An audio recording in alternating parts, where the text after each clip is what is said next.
This is Atomic Shinobi and today I'm going to narrate first part of What If Kid Naruto's got a biological enhanced body. If you enjoyed this video, please like, share and subscribe to this channel. Now wasting no time, let's start the story. Naruto's point of view: the day my childhood came to an end was 12 years ago. On that day, the Yondaime Hokage sealed Kyuubi, the nine-tailed fox, inside of me at birth. Even though I suppose he had no other option, I would still punch him in the gut for the hell he put me through if I ever saw him again. I endured only sorrow and suffering for 12 years. I've been chased by dogs, stabbed, stoned, beaten half to death, burned at a stake, and even attempted rape by those jerks. All that was in store for me was an empty hell. Fortunately for me, an experiment at the age of 6 nearly changed my life. My journey as a human, or at least partially human, would come to an end that day. As you can see, I'm only partially human now. I'm half animal, half human. Let's go back to the beginning. Perhaps I'm getting ahead of myself. Final paw of raising himself off the ground, Naruto questioned, where am I? What happened? Naruto cried out in agony, gripping his head tightly. Rewind. Naruto screamed as blood spurted from his body, please leave me alone. I didn't do anything to you. He was bruised and battered in places he was unaware of. He attempted to crawl away from the throng of villagers, leaving his blood on the ground. The villagers raised their weapons in the air and sneered at him. A man who was clearly the group leader stepped forward and screamed at the boy. Begging isn't going to help you now, Kyuubi. Nothing will save you. We've been planning this for months. While the Hokage is busy with his lies on how you were supposedly killed, we can get our revenge on you and finally make what he preached into reality. Get ready to die, Kyuubi, you fucking animal. Naruto gazed at the man as if he were insane. He didn't know what was happening. He was abducted by this small mob after they broke into his recently purchased apartment. Everything in his apartment was destroyed. Not even his priceless ramen remained. As the wounds and bruises began to hurt unbelievably, Naruto pleaded, I didn't do anything to you. And I'm not the Kyuubi. What are you talking about? I want to go home. You are the Kyuubi. Nobody can kill a demon with your power. So the Yondaime decided to do the next best thing and seal you in a human child. But your will was too strong and you took over the poor child. You are the Kyuubi, there's no question, now die. He screamed, and the crowd laughed at him. Then, the sword pierced Naruto's chest, and his world turned black. Final flashback: as the visions ended, Naruto leaned against a tree. Naruto told himself, I'm the Kyuubi. That can't be true. But he knew he couldn't, no matter how much he wanted to. It must be true: the glares, the beatings, the rage, the hate. Naruto screamed into the air as another memory struck him. I guess that means I'm dead then, but I don't feel dead. I wonder how he added. Rewind. When Naruto opened his eyes, he discovered that he was in a tube filled with a cool green liquid. Naruto looked around the room and thought, I'm tired. Can't move. It appeared that he was in an underground laboratory. A voice in the shadows said, Hello Naruto-kun. My name is Orochimaru, your master. I have given you a new body and a bloodline to work with. You are my greatest work. I can't wait to see how you do later in the village. For now I'll send you off. You need to grow and reach your full potential, but we'll meet again, Naruto-kun. Grow strong, my pet. A thin man said as Naruto gazed through a wall of glass. The man was very pale and tall. He was dressed in robes that appeared to be reserved for women. If Naruto hadn't been so exhausted, he would have been more perceptive. What's happening? Before the darkness overtook him once more, Naruto pondered. He glows a drab purple, not noticing a seal on his chest. The end of the flashback: as Naruto caught his breath from the vision that appeared to be sending his body into shock, his head snapped up. He struggled to regain his balance, breathing heavily. As he started his lengthy journey to the village, Naruto exclaimed, What's happening to me? Naruto said, New body. What was he talking about? Before collapsing in the middle of the road. Because Naruto didn't look like the Naruto we all know and love, a villager took the boy to the hospital without knowing who he was. In Naruto's thoughts, Naruto groaned and began to get up, but he slipped on the water. Naruto said, What the hell? Where am I now? But his train of thought was interrupted by an animalistic growl. After hearing the growl, Naruto proceeded down the hallways and came upon a sizable cage. A warning sounded in the back of Naruto's mind, and he exclaimed, Whoa! What the hell is that? A voice behind the bars said, Damn! I missed. It seems you're getting used to your new body faster than I thought you would. Naruto heeded the warning and rolled to the side just in time, as a claw nearly impaled him. Hey! What was that for? Naruto shouted to the voice as he gave the demon a fierce glare. As the enormous claw withdrew into the cage, his rage subsided. Naruto gazed at the cage, which had a slit in the center and two enormous, dark red eyes. Naruto jumped back in terror as a terrible feeling overcame him. As the light improved enough for Naruto to see, the creature inside the cage chuckled menacingly. Who are you? Nearly invisible to others, Naruto watched nine tails flicker. Human, I have many names, but you may call me the Kyuubi no Kitsune. Beyond the boy's mental landscape, a very old man in a red and white robe asked the man with the white dog mask on his face, Kakashi, have you found Naruto yet? It's been almost 3 months and I've heard no word of him. Kakashi addressed the elderly man, saying, well, to be honest, Lord Hokage. Sama, we have no idea. At that answer, the elderly man furrowed his brow. Explain. Kakashi quickly nodded, choosing not to risk anything. The third Hokage gave him a look that made it obvious that he should continue. A few hours ago, a boy was carried into the general hospital. We did some blood tests and DNA scans and things came out. Weird. The third glared at his subordinate, not liking the direction this was taking. The blood test came back saying that the boy was indeed Naruto Uzumaki, but his DNA said that he wasn't even human. Kakashi took a deep breath and nodded his head, saying, I don't understand what you mean. Why don't you give me more information? The third's eyes widened as he leapt from his seat and sprinted for the door. The DNA came back saying that he was Naruto, but it also seems that his DNA has a few new features. It's nothing demonic, so don't go jumping to conclusions, but he now has different kinds and types of animal DNA lodged into his own. Kakashi, take me to him. Returning to Mindscape. But how? I don't understand any of this. How can you be the Kyuubi? The people out there said I was the Kyuubi. So how is it that you're there and I'm here? This doesn't make any sense to me. Naruto was yelling at the fox. Naruto fell to his butt as the Kyuubi snarled, you stupid monkey. You could never attain the power that I have. You're just a pathetic little earthworm who got a case of bad luck. You and I are two separate beings, you're you, and I'm me. Got it? As the water circled him, Naruto gazed at it. In a drab voice, Naruto asked, where are we? We are in your soul, if you will, since I am bound here by that blonde rodent you used to call a Hokage. If it wasn't for this seal, I would have killed you at a second's notice. Your leader didn't have a chance of defeating me, so he sealed me away into you. This must be another punishment for me, to be stuck in somebody like you. Naruto looked at the fox with the greatest hatred. Naruto could only laugh at the fox when he said, because of the seal I am bound to your soul, so I demand you let me out at once. You insult me and you want me to do you a favor, never. The beast only bounced back when the Kyuubi rushed the gate and hit it with everything he had. Naruto felt sure that the gate would remain sturdy and didn't flinch for a moment. Kyuubi yelled, you piece of street trash. Let me out of this cage at once. But after observing the boy's expression, he decided a different strategy was necessary. Kyuubi bribed Naruto, who shook his head, negatively, at the offer. If you let me out, I'll give you power to take down your foes. Anything you wish I'll bestow upon you. Naruto clenched his teeth in rage as memories of the past filled his mind. I don't need anything you wish to give. Besides, you would betray me like all the others. The Kyuubi roared as he slammed the gate once more, saying, anyway, I like you behind the cage, it's fitting for you. After a brief period of silence, the Kyuubi sighed and said, tell me, Kyuubi, why am I here? I know you didn't bring me down here just to yell at me. For your information, I did not summon you here. You did it on your own accord. Because you were feeling weak, both mentally and physically, and you were looking for answers. Your mind sent you here. I suppose you want your answers correct. Naruto nodded and continued. Who is Orochimaru and what did he do to me? That's the first thing I would like to know. When you were left for dead by that mob, that snake in the grass took you away from the village into an underground lab. Once there, he tore your body apart, breaking down your DNA and RNA. From there on, he put different types of animal DNA and RNA inside of you, making you part human and part what you human call animal. A normal human could never survive something like that, but it's because of me you're alive. Kyuubi said as he looked at the blonde. Naruto looked perplexed and asked, so he basically made me into an animal? To me, your species were already animals. You have the basic instincts of animals, and if put you in the wild alone, you would go back to your more natural instinct. To me, your kind really irks me. The Kyuubi replied with a sneer. Your kind says that they're not animals, but in truth it's nothing but a lie. Your people say that about every living thing on this planet.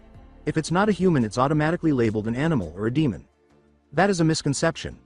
There is an animal in everyone, it's just how you embrace it. Kyuubi said with a smirk as Naruto Naruto was only able to nod silently in response to the statement, "Kid, you are about to wake up. So do me a favor and train yourself so something like this doesn't happen again. I'll be watching." Final Mindscape Naruto groaned as he began to feel himself awaken. Naruto heard someone say, "So he's really Naruto, huh? He looks so different from before?" When Naruto opened his eyes, he looked around the room and saw that there was nobody there. There was no one in the room. No one was there.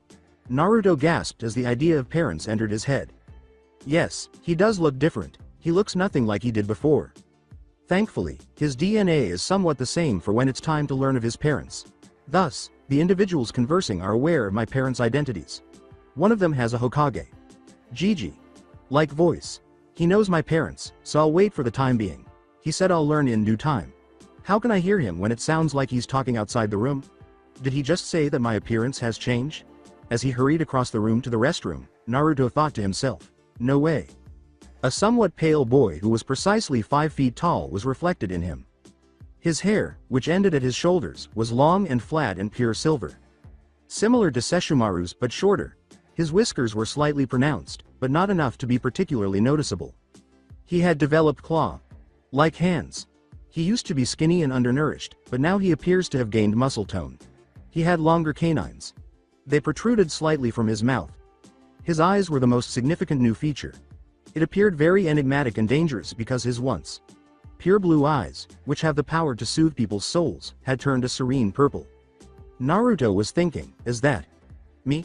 When he heard someone laughing. Got it in one, kid. I forgot to tell you about that. Kyuubi said, causing Naruto to jump. Kyuubi? Kyuubi roared in his head, giving Naruto a slight headache. Shut up, kid. Think in your mind. We don't need everybody on your back about me. All right. How's this? Naruto could practically feel Kyuubi nodding his head in agreement. Kyuubi's dull tone made Naruto perspire. I set up a small link for us to talk just in case you need advice. Not only that I get bored down here. So what's going on and why'd I look like this? Naruto asked, taking another look at his appearance. The white-haired Gaki received a low growl of annoyance from the Kyuubi. Listen, since your DNA and RNA has changed, many of your codons that made up your DNA and RNA had to be rebuilt. Because they were rebuilt and theirs was a very low % chance your codons will link up the same way it was. Your DNA is all random, but along with your now animal-like nature, it only made things harder.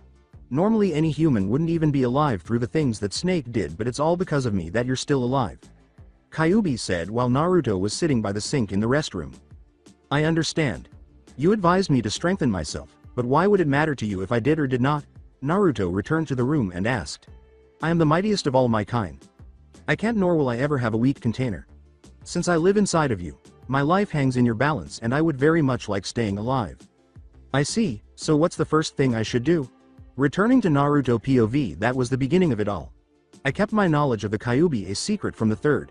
However, I did mention to him that I had a memory of a pale man who resembled a snake. For some reason, that caught his attention. However, I didn't care because, for starters, I had other concerns, such as my abilities. Naturally, I struggled a bit to learn how to manage them. POV ends and flashback returns as he put the scroll down. Naruto remarked, I think that's enough reading for one day. Unexpectedly, Naruto developed a passion for reading. It was among the things Naruto genuinely found enjoyable. The Kyuubi has already begun teaching Naruto how to activate his chakra. He only got better after each practice session. Naruto's ear perked up at the sound of a small dog barking. Hey Akamaru, want to catch the frisbee? But it was the blue frisbee that truly captured his attention. Naruto was unable to look away from it. He appeared to be under hypnosis. The boy threw the frisbee off into the distance and exclaimed, okay boy. Go get it, with excitement. Without any delay, Akamaru pursued the frisbee. When Akamaru was directly beneath it, he leapt to his feet and snatched the frisbee out of the air. At least that's what he was going to do, until Naruto caught it first, in his mouth. Naruto, panting like a dog, set the frisbee down and ran back to the boy. Do it again. Do it again. Exclaimed Naruto while seated. Kiba stared at the boy, perplexed, until a grin appeared on his face. Kiba said, sweet, here catch this, and threw it far and high. Without wasting any time, Naruto pursued the flying disc, leapt to his feet like a frog, and once more caught it in his mouth. Akamaru refused to be shown up and grabbed onto the frisbee. Growling at the dog, Naruto said, let go of the frisbee biscuit.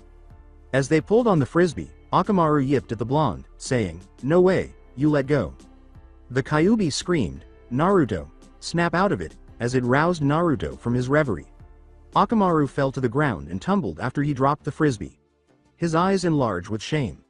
Ignoring the boy's howls of laughter, Naruto flushed, picked up his book, and left for home. Naruto shouted to the beast, "Kyuubi, why didn't you tell me sooner?" without regard for whether anyone could hear. The only thing the Kyuubi could say was, "It was fun seeing you making a fool of yourself in public." As a result of that reaction, Naruto discovered a new enemy, Kyuubi no Kitsune. Finish the flashback and return to POV. Ah, good old days.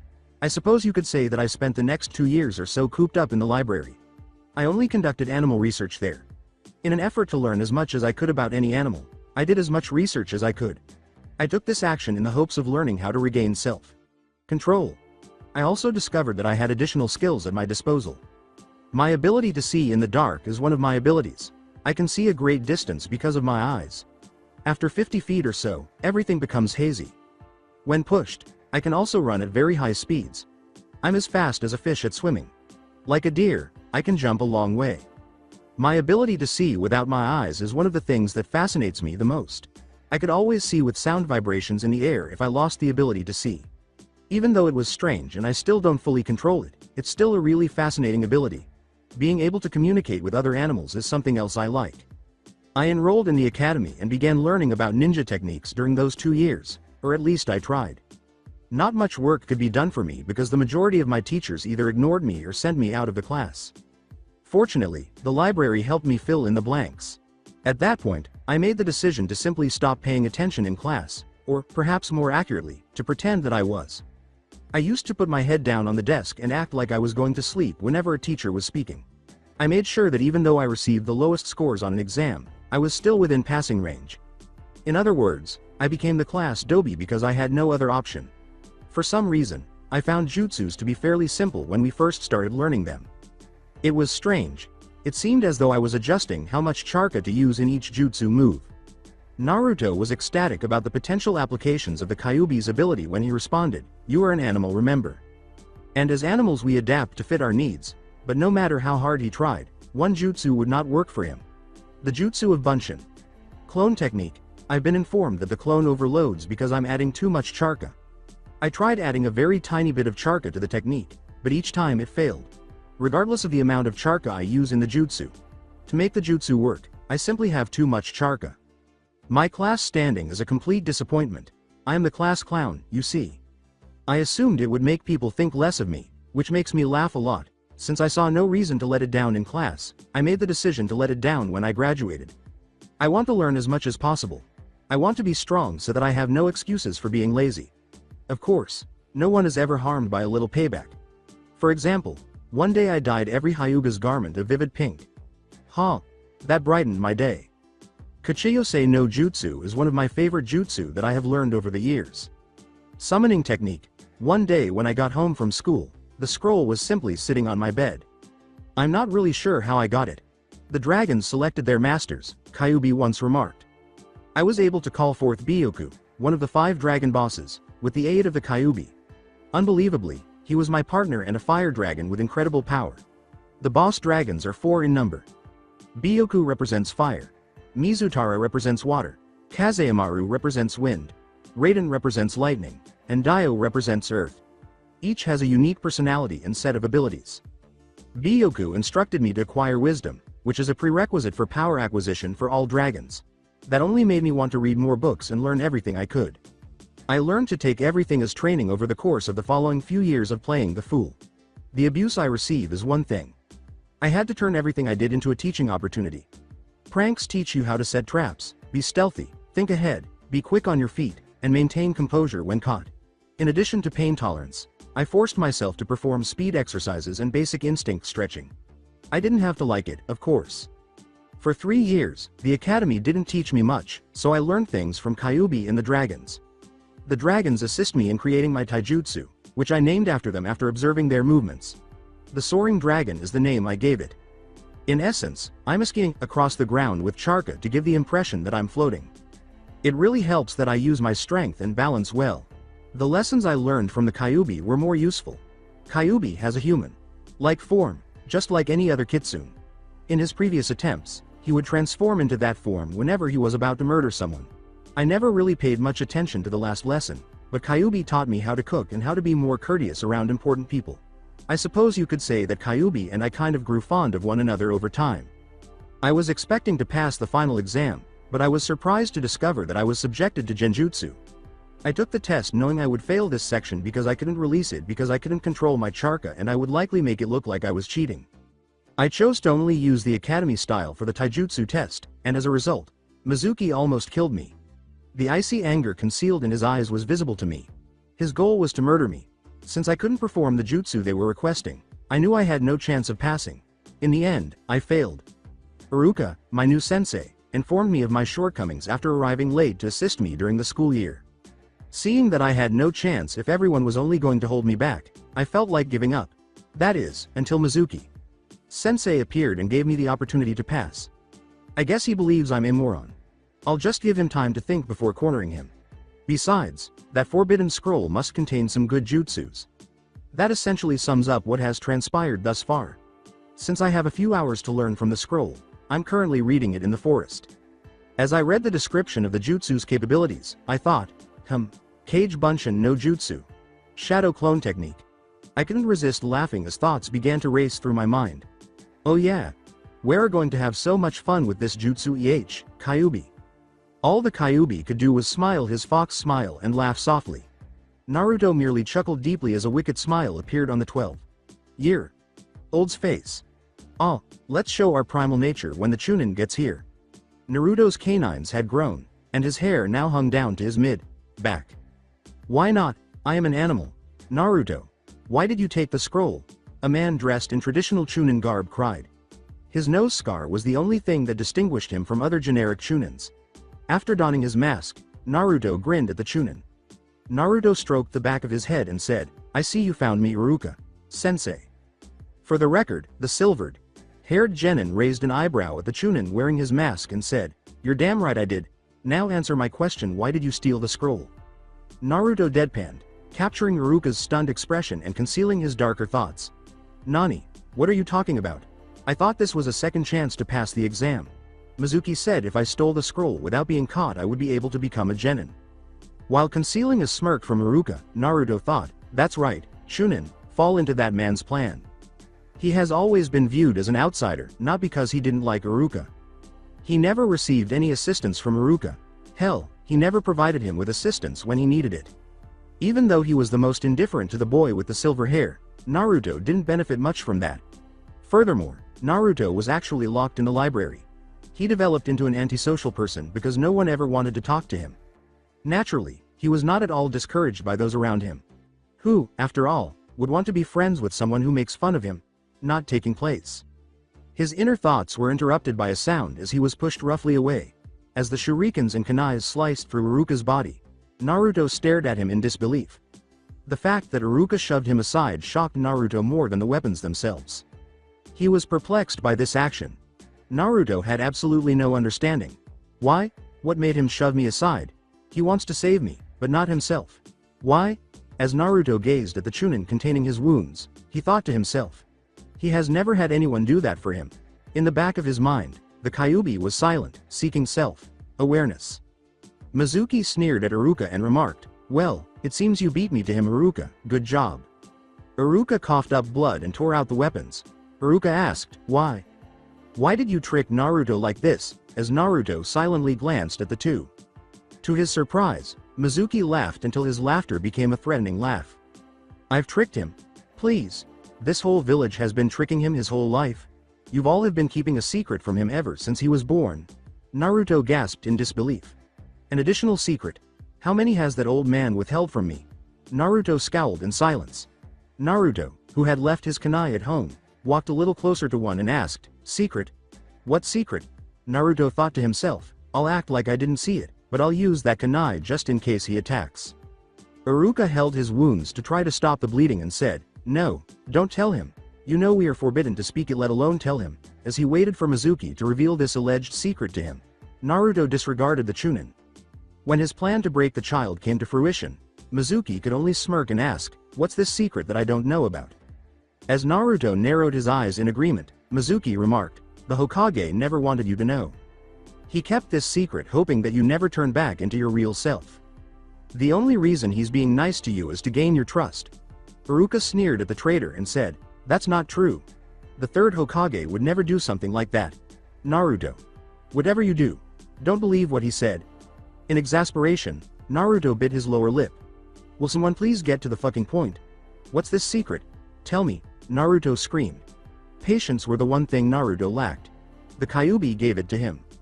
With an insane gleam in his eyes, Mizuki said, "The secret is that you're the Kyuubi that attacked our village. Didn't you think it was weird that your birthday fell on the day of the Kyuubi attack? That every day of your life has been nothing but hell. People overcharging you, beatings, eating rotten food. Huh, I'm surprised you're still alive. So before I take that scroll, I'll do this village a favor and do what the fourth Hokage couldn't." As he hurled the buzzing blade, Mizuki exclaimed, "Time to die, Kyuubi." Naruto was pushed to the ground before he could reach down and grab a kunai. Squish! Naruto looked up to see Iruka leaning over him and carrying the shuriken to the back, and his enhanced nose smelled blood. When Naruto saw Iruka coughing up blood, he became even more perplexed and asked, Why? Why is he attempting to keep me safe? I don't understand, do I?" "Naruto, I was just like you growing up, always getting in trouble. I just wanted to be noticed when I was assigned to teach your class. I was mad, because I wanted nothing to do with you. After a while I thought if I ignore you maybe you'll go away. I could never see how much that really affected you. After a while you started to shun everybody from getting close to you. And I was sad. You were alone and sad and I didn't do anything to help. I'm sorry. Those pranks you pull, I was always happy. This showed me that there was always hope. That you didn't go into the dark side. Naruto, please do not believe what he said. Don't fade into the darkness." Iruka said as tears started to gush down his face. It didn't matter to Naruto if Iruka began to cry. This meant a great deal to him. Naruto had to know, why? Why do you care so much? Why did you take the blow for me? It is essential to his entire being. Iruka smiled in pain. Naruto gasped sharply when he said, "Because I consider you someone precious to me. Someone to cherish."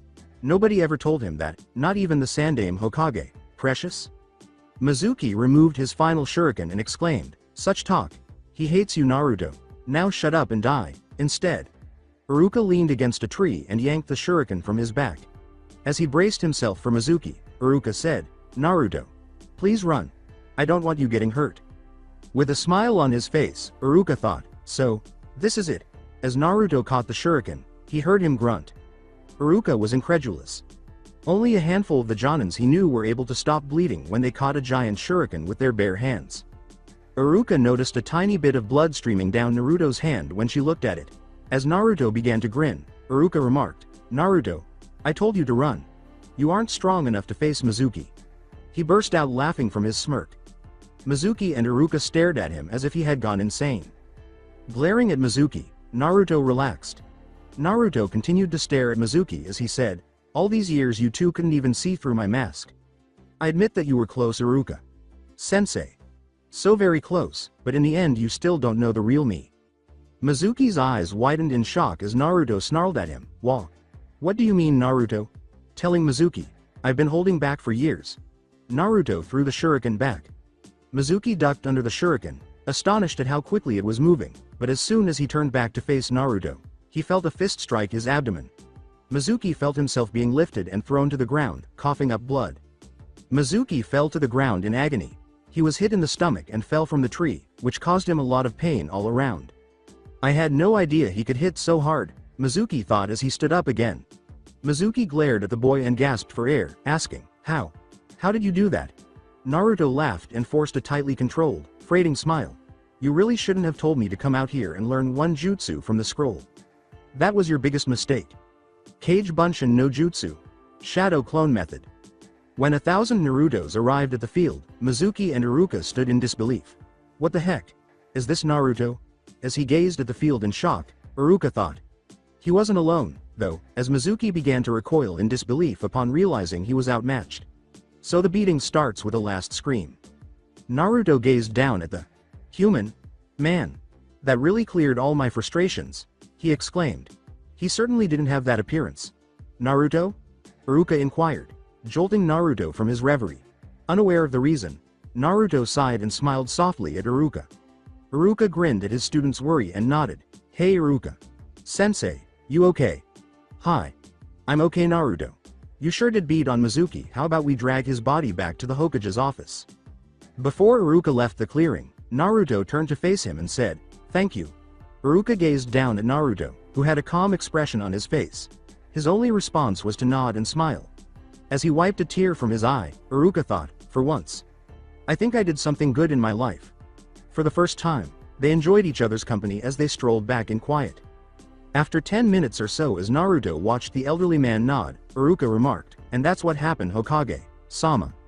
Iruka began outlining the events as soon as they arrived at the office. However, Iruka gave Naruto his headband to signify his graduation before he entered the room. Naruto would have hugged the man if he hadn't controlled his emotions. Naruto's mask is now partially in place, however, he couldn't help but not trust the old man during the meeting with the Hokage. It wasn't right that he told him all these lies. They weren't anyone else's secrets, they were his. He's not telling me my damn secrets, so who the hell does he think he is? The Kyuubi chuckled, and Naruto thought, but then again, you would have to be a real idiot to not notice a huge fucking seal on your gut for 12 years. Hiruzen Sarutobi addressed the Chunin, saying, I see. Well, then why don't you get patched up Iruka? You did great protecting Naruto. The remark infuriated Naruto, but he controlled his temper. You fucking old monkey, I didn't need your assistance. Deep in his thoughts, Kyuubi snarled, he seems to have little faith in you doesn't he? Naruto merely glared at the elderly man without responding. The third lit his pipe and inhaled smoke after Iruka had gone. Naruto nodded while maintaining his scowl. I know you have questions, so I'll do my best to answer them. Increasing the intensity of his glare, Naruto asked, did you ever intend to tell me about the Kyuubi? As he looked down at Naruto, Hiruzen remarked, I was going to wait until I thought you were ready. Manly around the time you hit Chunin. The way Naruto was acting made him a little depressed. He expected to be depressed, but Naruto appears to be more irate than anything else. He seemed to have changed completely. All he was doing was trying to keep him safe. Do I not know you at all, Naruto? Naruto calmly remarked, his glare growing with each word, so you were going to just hide this secret about me? What right do you have? This secret is about me. You have no right to decide when I'm ready to hear something. All he knows is that he's angry, which could be his animal instinct or simply Naruto. However, it is the animal's way. Once someone has betrayed you, you can never trust them again. No. You have to understand. Naruto screamed, interrupting the Hokage, Naruto. Recalling the time he heard the third person discuss his parents, Naruto yells, this secret is about me, not you. When I was younger, I took so much pain, and the worst part is I didn't even know why. Do you know how that feels? I bet you even know who my parents are, don't you? Why shouldn't Naruto be correct? He was furious. They had no right to withhold anything from him. Perhaps things would have turned out differently if he had known from birth. The lie concealed in Hiruzen's eyes was caught by Naruto, who said, Naruto, I'm afraid I really don't know who your parents are. Although he growled, Naruto did nothing. He simply retreated and moved toward the door. Naruto slammed the door behind him, leaving the third with a pained expression on his aged face. Hokage. Sama. The third flinched at that. I'm taking my leave now. I must say before I leave that I have lost my trust in you. All I see in your eyes is just lies, after lies. I can no longer trust you, so good day. Perhaps I waited too long. Hiruzen cried as she gazed at the photo of the fourth hanging on the wall. I'm sorry Minato. I failed in your son. Naruto is back.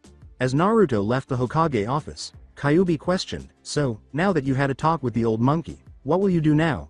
My deadline to report to the academy is in approximately 1 week. I believe that I could do more training because I never really had the opportunity to practice many jutsu. Kyuubi accepted this response with a mental nod. Naruto simply laughed and pictured himself pointing at the Kyuubi. Are you going to just train in ninjutsu? I guess that would take the whole week. What if I could get a year's worth of training in a single day, my dear furry friend? I put my body on autopilot, Naruto said, imagining that his body was on its way home. Kyuubi said in a pretending manner, I would call you a liar. There is no way that can be true. Naruto exclaimed, oh my friend, it is very real. The answer of this new training program is Kyuubi drum roll. As Kyuubi used his tails to attack the rear of his cage. Naruto grinned as the sound of drums rang in his ears. As his clothes changed into a stylish business suit and he held a microphone, the silver-haired boy exclaimed, Kage Bunshin no Jutsu. Anything you learn with the clone goes back as experiences back to the user. Really, I want that jutsu, Naruto laughed as he replied, and you can have the jutsu. This jutsu would usually cost 1 million Ryu, but I'll put a discount on it for a grand total of 2,000 Ryu. Oh yeah, no refunds. As Naruto laughed at their antics, Kyuubi wiped a tear from his eye and remarked, I taught you well, Kit. If the whole ninja thing goes south, you could always be a traveling salesman. As their playtime came to an end, Kyuubi asked gravely, do you know what kind of jutsus you want to learn? I once read about a card that can tell you what your elemental affinities. I intend to buy one, under henge of course, to find out what's my affinities. I'll train in that for a few days.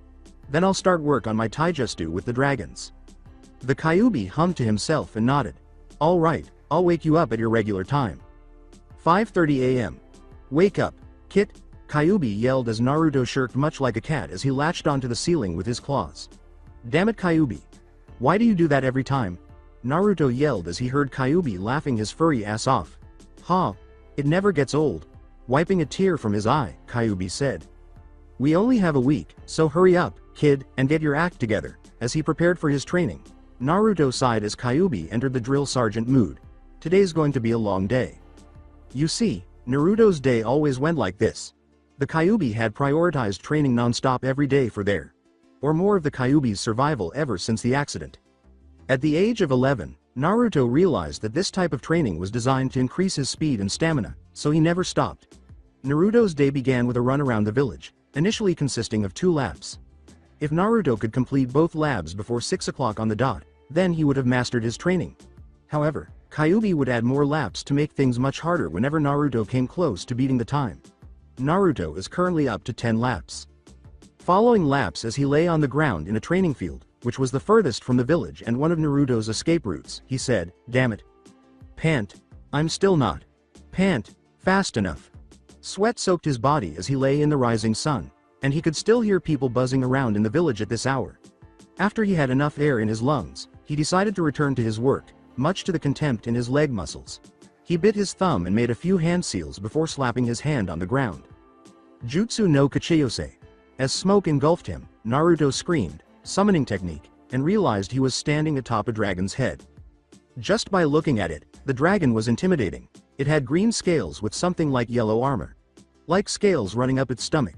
Its wings were more like fingers because there were 5 spaces between them. He stood on 2 legs while a gust of wind blew around him.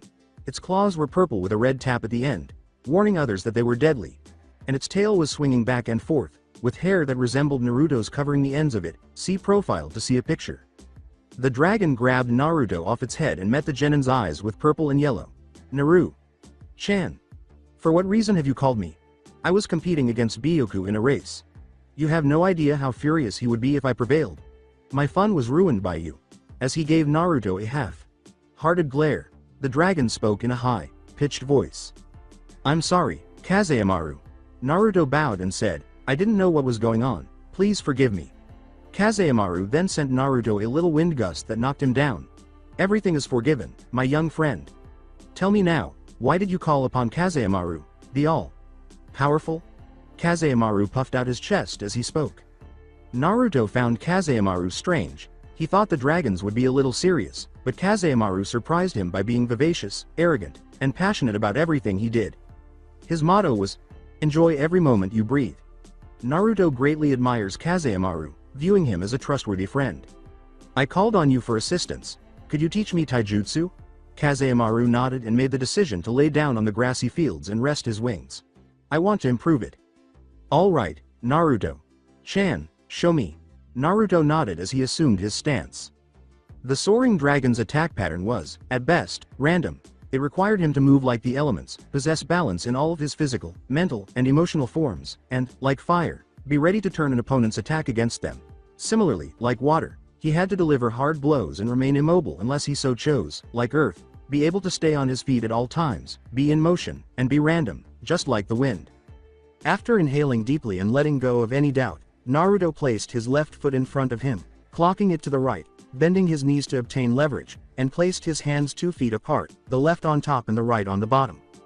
Naruto performed a spin kick with his already tilted foot, and without stopping his spin, he made the indelicate motion of sweeping someone's feet.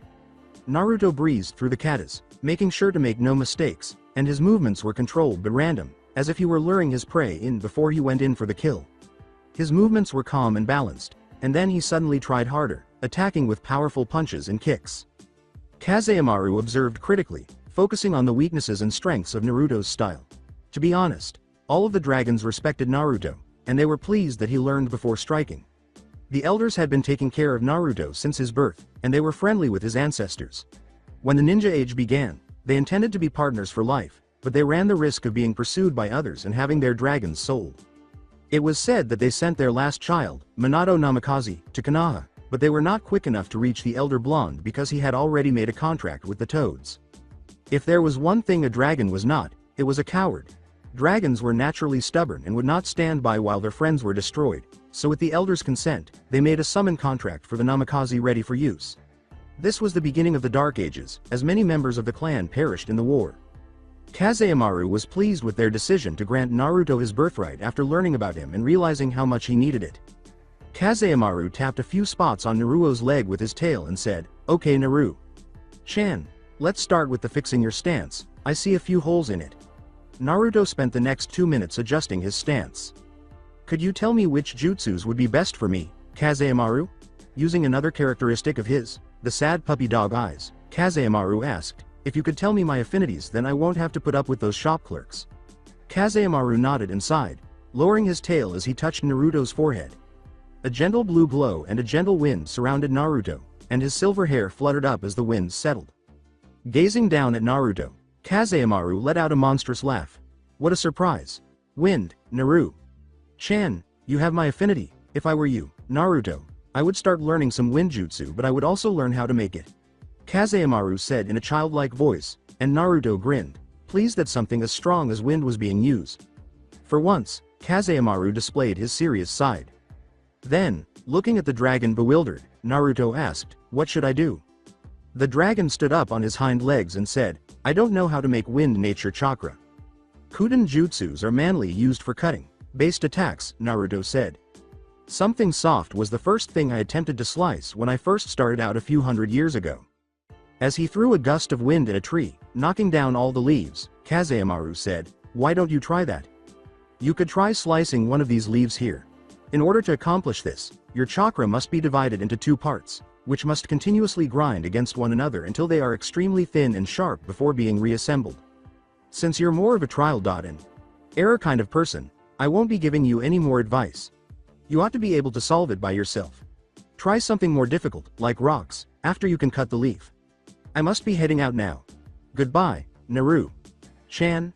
Kazemaru waved and grinned at the blonde before vanishing in a cloud of smoke. As he walked slowly to the village, Naruto nodded to himself. Since it was already around 10 a.m., his current plan was to get something to eat, but for the time being, he had to change because he was sweating and eating ramen is not a good idea for other people. He made the decision to go to the library, his home away from home, after visiting the Ichiraku ramen bar. "Hello Naruto-kun. How are you today?" She was always nice to Naruto, and Naruto respects her for that, Shika Haruno said to the boy with the silver hair. "Hi, Shika-san. I'm doing pretty good." Naruto smiled kindly at the woman, saying, "I have graduated from my class and will be a ninja." Naruto-kun, congratulations, my Sakura. Chan also received her diploma. Shika, who looked a lot like Sakura but lacked the whole crazy thing going for her, said, "I just wish she would let go of her crush with the Uchiha." She had pink hair like her daughter, but it was tied in a ponytail in the back, and her glasses hung from her face. Even though he would have loved to chat with Chika, he had other things to take care of, like jutsus, so he waved to her and said, "Me and you both Chika-san." Naruto told himself, "I guess before I get started, I better create some clones to get started on what Kazemaru asked of me." In reality, there aren't many ninjutsu in the library. If there are, they are only described. Fortunately, because wind jutsus are so rare in Konoha, they thoroughly explained them. The only issue is that the library only lists 3 of them, so it might as well begin with the first one. Wind release. Wind cutter, K's no Yaiba position, A. The wind blade can slice with little difficulty, unlike a real sword that may encounter resistance. The hand seals used in this jutsu are bird and ram. Once the necessary hand seal has been formed, a cutting whirlwind will envelop his opponent and cut them to pieces. Be sure to have complete control over it when performing this jutsu, or it could backlash and cause damage to you or others. As he moved to the next scroll, Naruto thought, maybe I better use clones to try it out. I don't want to hurt myself when I do the jutsu. Naruto stared at the jutsu in disbelief. Wind release. Gale wind palm, futon. Repusho. Position. See, this is a ninjutsu technique that uses the wind element. The user will send a powerful gust of wind towards his target after forming the necessary hand seals. The wind can increase the power and deadliness of the weapon when used in conjunction with another thrown weapon. The hand seals used are the tiger, bird, and dragon. As he stood stunned by the jutsu's nature, Naruto read, I like it. As Kyuubi read the jutsu with Naruto, he said, I will give you more of a battle advantage with the weapon thing. I know I have a few ideas on what I want the jutsu to do. With my shadow clones, this jutsu should do me well. Naruto thought to himself as he studied the jutsu, and he picked up the next scroll and began reading. Wind release. Great breakthrough, futon. Daitopa. Position. C. A variation of the technique uses a smaller blast of wind that ignites with flame. Hand seals. Bird, pig, snake, ram. This ninjutsu technique uses the wind element. The user puts their hand to their mouth and then blows a large blast of wind that can level almost anything in its path. With a frown on his face, Naruto thought, if I knew a fire jutsu, this would be more useful. Don't be too quick to judge. Have you forgotten your summons? Naruto nodded as the Kyuubi suggested that since some of them can breathe fire, their jutsu would be more effective in combat. Just a single jutsu remains. Why don't you read it first, and then we can head to training? Naruto nodded despite letting out a frustrated sigh. Futon. Renkuden, drilling air projectile for wind release. Position. B. Using the wind element, this ninjutsu technique involves the user inhaling a lot of air into his chest and then slamming his fist into his chest to expel it. The user will also imbue chakra into the air to strengthen the attack, which when expelled forms concussive spherical projectiles that can cause a lot of damage. The hand seals are bird, dragon, horse, and snake. As he collected his scrolls and departed the building to train, Naruto said, that would be a useful jutsu to use. It's something worth learning. The only two jutsus that Naruto was able to master during that week of intense training were Futon. Repusho, wind release. Gale wind palm, and Futon. Daitopa, wind release. Great breakthrough. Despite his shadow clones and adapting ability, he was only able to master those two. In the academy, Sasuke Uchiha was having a good day. He had finished some good training, he had his favorite food, tomatoes, and he was finally going to become a ninja in order to gain the power to exact revenge on his family. Naturally, he kept his happiness to himself because he had a reputation to maintain. He knew he was going to have a headache before the end of the day because Naruto sat down directly next to him and put his head down, so naturally, everything went to hell when he saw Naruto enter the room. He wasn't against Naruto, he simply didn't think he was worthy of being in his presence because he was the class dope and the boy who couldn't even perform a basic clone. What are you doing here, Naruto? Another thing that Sasuke didn't like about Naruto was that he was a doormat who allowed people to walk all over him. It was shameful. This is for the graduates, a random kid said, grinning at Naruto. Ah, Sasuke remembered him. His entire purpose in life is to make Naruto's life miserable. He heard Naruto, but he did nothing to provide identification, and he watched as the boy became enraged and a conceit emerged from his mind. Hey freak, I'm speaking to you. The boy was about to grab Naruto's shirt when a huge sense of killer intent, which Sasuke had only ever experienced once in his life, from his brother, came sweeping through the class. As if things couldn't get any worse for the boy, a deep growl came from his throat. It sounded animalistic, like a lion's growl to demonstrate authority to the others. In fact, it sounded exactly like a lion's growl. Naruto raised his head, and whatever he saw must have frightened the kid because he flinched away from him in fear. Go away, was all Naruto said before the boy leapt over some desks to escape. With the boy gone from Naruto's gifts, the killer left the room as Naruto lowered his head again. The class was silent for a while until a new topic was brought up. What the hell happened to Naruto? Sasuke could only stare at the boy as he raised his eyebrows. No way this could be Naruto. I didn't think Naruto could produce killer intent. Doesn't matter. He's still a dope, Sasuke thought to himself as he observed the window. Naruto.kun. What happened to you? Why are you so cold to people? I wish you wouldn't shun other people, Hinata thought as she looked at her crush, bewildered. He was lying his head down, not giving a hint as to whether anyone was mentioning him. Naruto.kun. Is this really you? She had always been attracted to Naruto, always watching him from a distance, and she just doesn't understand him. He was serious when he first started at the academy, but after a while it seemed like he just gave up. She knew it wasn't true because she watched him train, going through training that even her father wouldn't recommend, and she always knew there was something deeper beneath the surface. I'm in the lead.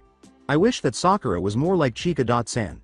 She's hard to deal with her fangirl tendency, Naruto said, observing the two girls with contempt as they rolled around in the classroom, glaring at one another with hatred and fighting. As he watched the girl arguing back and forth, the Kyuubi could only snort and say, "She's too loud. Kid, don't ever choose her as a partner unless she changes. I'll never talk to you again if you do." Naruto sighed and put his head back down, unconcerned. "Hi, Naruto. What are you doing, in your opinion?" Sakura said, stomping over to Naruto with anger written on her face. Naruto didn't answer, finding no reason to answer the child. "Hey, Baka, I'm speaking to you. You'll respond when I speak to you." It always made her feel better about herself, so Sakura said, raising a fist ready to bash in his head as she always did. What a surprise she received. Sakura, no, the entire class was in shock at what Naruto was doing. "Sakura, that was really rude," said Naruto, as he leapt from his seat and grabbed her fist while holding a finger at her neck. "How does he know my mom?" Sakura's eyes widened as Naruto said, "I would have thought Chika-san would have taught you better." While releasing her, Naruto continued to glare at the girl, asking, "Sakura, what do you want?" Maybe that was a little too hard. "Nah, she'll get worse later when she becomes a ninja." Naruto sighed from all the attention he was receiving. He watched the girl hold her fist in mild pain. "I wanted to sit next to Sasuke-kun," the speaker said. Sakura looked at her feet and said, "You in my seat?" Naruto scowled at the girl and said, "Next time, Sakura, you should ask a little nicer." As he moved out of Sakura's way and started to ascend the stairs, Naruto remarked, "You need to learn common courtesy." He missed Sakura's expression. That would avoid conflict. As Sakura watched Naruto ascend the stairs, she was flushed with shame. Who is that Baka believing he is? Inner Sakura glaring at the blonde. "I'll show that Baka someday." Sakura thought with a vein on her head. "Shut up, you're dead last. That's not how you should speak to me," Sakura said in an arrogant manner, and Naruto lost his patience because she glared at him, forcing her to stop talking. "Stop talking, Sakura." Naruto walked away from the girl and said, "You got your seat, so just sit down and shut up." "Naruto, come back here and apologize." Naruto moved to an empty chair beside Hinata without ever glancing at her. "Oh no. Oh no. Oh no. Naruto-kun is coming that way. I have to stay calm." "Don't faint, Hinata, don't faint," Hinata said, trying to calm herself, on the verge of a panic attack, as she stared at Naruto as he approached her in horror. "Hinata-san, are you okay? This girl. I swear if she weren't so shy, she would jump me in a second and take me right here," Naruto said, smelling her hormones. "You a little flushed. You wouldn't like that, would you?" With a perverted smile, Kyuubi said, "I'm glad that people could appreciate the kid, but I'd also be happy if Naruto would just leave this fucking village, but the brats are a stubborn one." After calming down, Naruto thought, "You know she has to know a few things before she's ready." He blushed for a moment but quickly shook it off. "Hinata-san, do you mind if I take a seat here? Do you mind that there aren't any more seats available?" With a ladykiller grin that made Hinata shudder with pleasure, Naruto said. "Why?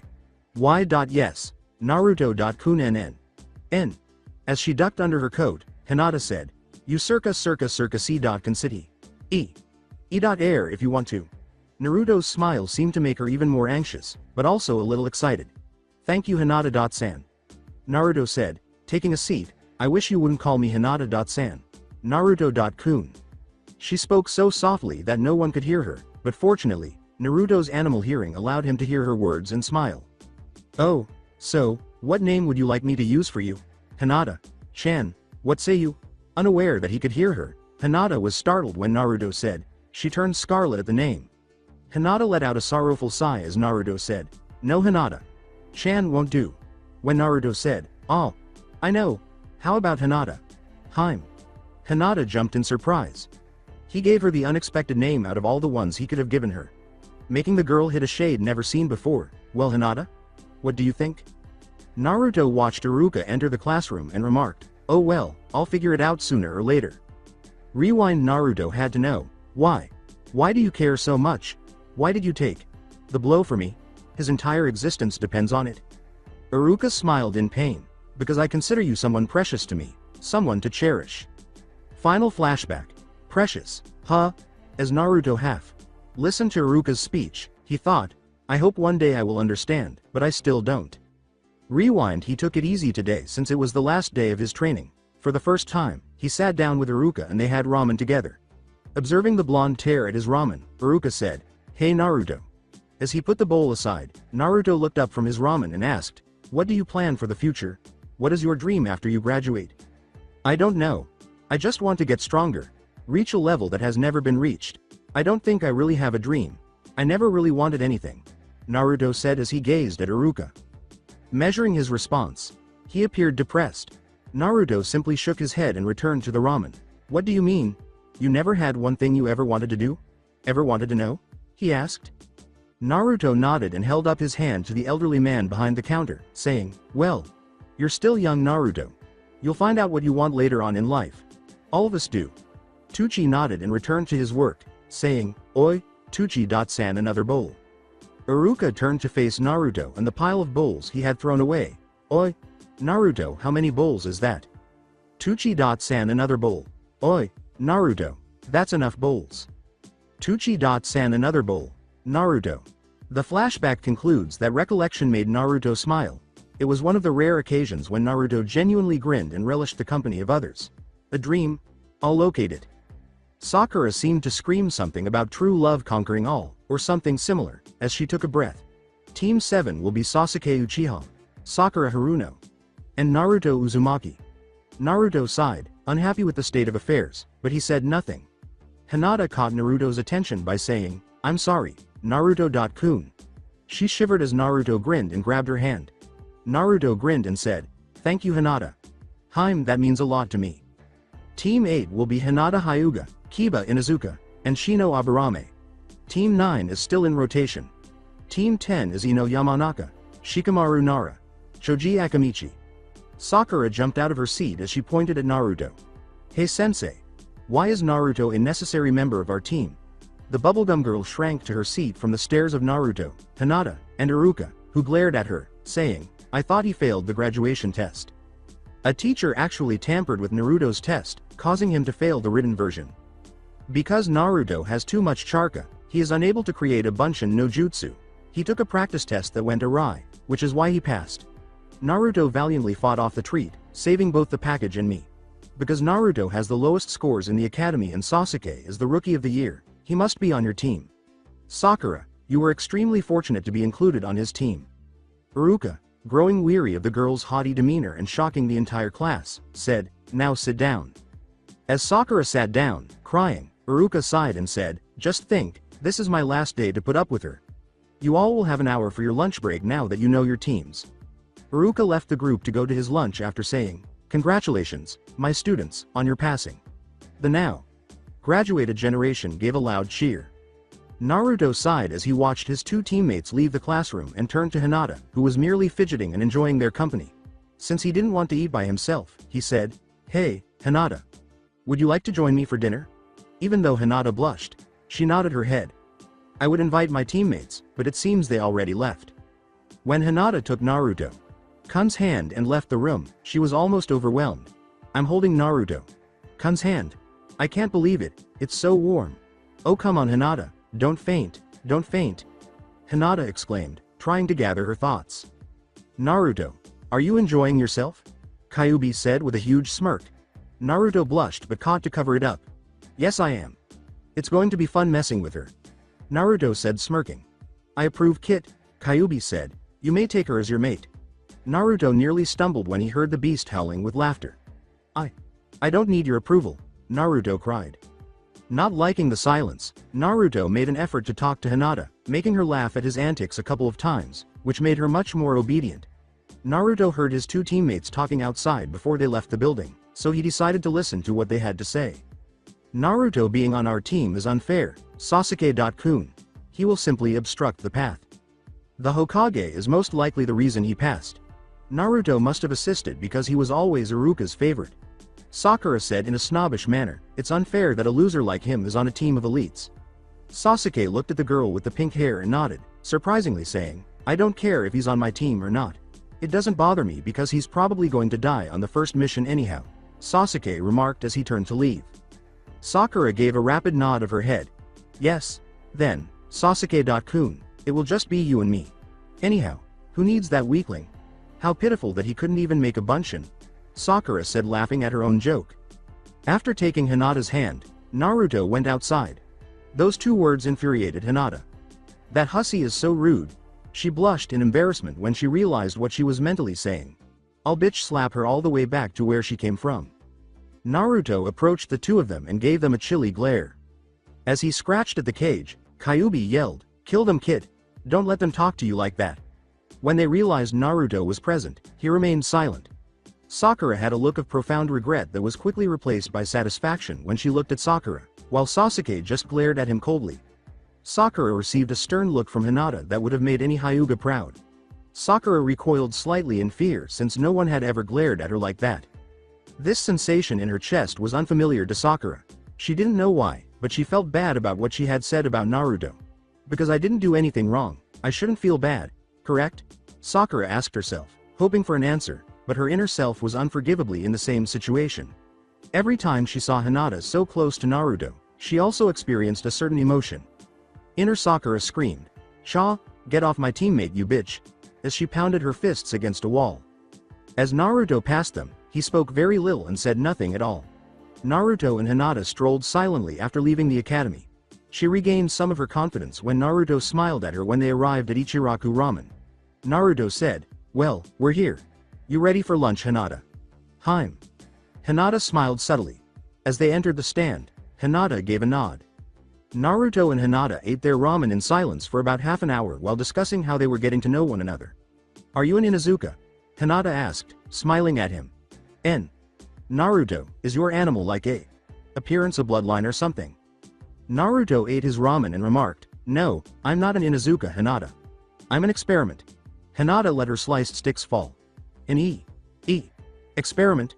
Hinata whispered her question. Naruto looked into her eyes and nodded his head. Tuchi and Ayame froze when Naruto said, "Yes, Hinata. I'm an experiment. You see, I'm not really all human. I'm just part. Is he not entirely human?" Together, Tuchi and Ayame pondered. Hinata asked, becoming intrigued, "What do you mean, Naruto-kun?" Seeing Hinata's bewilderment, Naruto remarked, "Hinata, I'm part human and part animal. Before you ask, I have every known animal's DNA inside me." Hinata, who was supporting Naruto by holding his hand, questioned, "But who would do this to you, Naruto-kun?" Naruto put his bowl away and remarked, "The Sannin Orochimaru did this to me 6 years ago. I really owe him a thank you, really." Tuchi, Ayame, and Hinata all sat there in shock. They sat there wondering how all of this had happened. Ayame pouted and said, "Hey Naruto-kun, how come you never told me about it?" Naruto grinned sheepishly and rubbed the back of his head. Ayame nodded and grinned at the blonde. "Yada yada, sorry Ayame. Chan. We don't really have that much time to talk anymore, do we? I'll show up more often for us to talk, ne?" she said. Naruto waited for her to take his hand as he stood there extending it. Hinata nodded, blushed, and grabbed her hand, saying, "Come Hinata. Hime. We could be late for when the Jonin come." While returning, Hinata noticed that everyone was staring at Naruto. She was unable to comprehend it. Was his animal DNA to blame? She simply had to be aware. Hinata said, her eyes glassy with sadness, "Naruto-kun, why do they glare at you? Is it because of your DNA? Why do you keep going as if it's okay?" Hinata recoiled in surprise and said, "It's okay, Hinata, Hime. I've grown accustomed to it. Has he gotten used to it? Why ought he to?" Her eyes were filled with tears as Naruto turned to face her. "Naruto-kun. You shouldn't have had to grow accustomed to that. It's not right," her eyes said. Seeing that she was going to cry for him, Naruto sighed. "She would be a suitable partner for me. Many animals are said to have to fight to prove they're the strongest in the pack, so I'll keep her close to see if she's deserving of my mate. That is Naruto's desire." Hinata. "Hime, I put up with a lot in my past. I dealt with these people all my life. They're not going to change unless I make them change. But humans, they fear things they don't understand. To be honest, you and a few selected people only know about my DNA. These people don't know about that, so they hate me for another reason," Naruto said as he took her to the academy. As she mentally enumerated the possibilities, Hinata appeared perplexed. Naruto simply laughed and grinned at her, asking, "Naruto-kun. If it's not the DNA, then what?" A gentle smile that warmed her heart. Hinata's eyes almost burst out of her head when she said, "Hinata, I know all about how you like me." As Hinata pushed herself to continue walking, Naruto remarked, "But before I make a commitment to be with you, you have to do something." As Hinata listened, eager to learn as much as she could, Naruto remarked, "You have to be strong. Strong enough for when there is a time I break down, I can have a shoulder to lean on." As he arrived at the academy, Naruto remarked, "I need you to be able to protect yourself when the time comes. And most importantly, you have to be able to be ready. For when you find out my secret, you have to find out for yourself. If you still feel the same, that and only that is when I'll make you my mate," Naruto said while assessing Hinata's response. Become Naruto.kun. Mate, Hinata thought as numerous, inspiring pictures flashed through her mind. Hinata passed out in ready arms, knowing this would happen, and the last thing that left her mind was, Naruto. Kun's mate. Naruto picked her up bridal style and said, "You also need to fix this fainting thing of yours." With Hinata in his arms, he sighed and entered the academy building. Sakura left the empty threat in the air. "Ah, if that no-good sensei of ours doesn't walk through that door in the next 5 minutes," she exclaimed. With a sigh, Naruto grabbed another tissue to dab at the blood in his ears. After just 3 hours, he wasn't sure if he could handle the abuse any longer. If she screamed again, he was prepared to rip his ears off. Naruto is left to suffer since every other team has already departed. "Why must I endure this pain? What did I do? Did I ever paint the entire Hyuga mansion a bright pink color? Or was it when I swapped Yuhi Kurenai's thongs for Hyuga Hiyoshi's underwear?" Naruto thought, blushing at the recollection. In his mind, Kyuubi laughed as he recalled the trick as well. Unexpectedly, Naruto escaped detection. On its own, it was a miracle. On everything sacred, Naruto vowed never to reveal his actions to anyone. Naguto had to unleash a violent shudder at the thought of Kurenai breaking her life's pledge to maim if she discovered that a man had done it. "Ah, black lace." Kyuubi sighed deeply and shook his head, saying, "If you were a little older, you could have that." "I will never date someone who would hurt something that didn't even do anything to her," Naruto said, glaring at the beast inside. "Damn it, my dick did nothing to her." Threatening to cut it off is pointless. As he scowled at the mental image of Kurenai, Naruto thought. Fortunately, Naruto's thoughts were interrupted when he heard a door open. A gray-haired man who appears to be standing up on his own. He was dressed in the typical Jonin garb. He smiled eerily and said, "Okay. My first impression of you. You're all boring. Is he real?" Naruto asked, raising an eyebrow at the man. "Well now, all of you meet me on the roof." Naruto thought as he gazed at the man, and he vanished in a cloud of smoke after saying that. Without wasting any time, Naruto began to move toward the door. Sakura began to lead Sasuke out of the door, pushing him aside before he could exit the door. Naruto approached the door and gave them a scowl. "Bullshit. This is supposed to be a team." As he made his way to the academy's roof, Naruto thought bitterly. With a growl from the blonde, Sakura exclaimed, "Naruto. Baka, what took you?" The pink-haired girl recoiled in terror. Behind his mask, Kakashi scowled, but he could see the blonde's uneasiness. He observed how the two handled him. If it was him. "Well, we're getting off topic." As he glanced at his charges, the man said, "All right. Let's start with introducing ourselves." Naruto was no idiot. This man was clearly stronger than him. He could almost smell it. He gave the man a cautious nod in response to his request. As Kakashi sighed, Sakura remarked, "Sensei, wouldn't it be best if you did it first? I mean, we don't even know who you are." "Very well, I'm Kakashi Hitaki. The things I like, the things I hate, I don't feel like telling you that right now. As for my hobbies, wouldn't you like to know? My dreams for the future. Well, why don't you go next, Pinky?" Sakura was just glaring at the man. Sakura glared at the man and said, "Don't call me Pinky. Anyway, what kind of introduction was that? All you told us was your name." Kakashi simply waved her away and instructed her to continue. Sakura took a deep breath to calm herself and muttered something. "My name's Sakura Haruno. Things I like. Looks to Sasuke. My hobbies are." Bats her eyes at Sasuke. "My dreams for the future."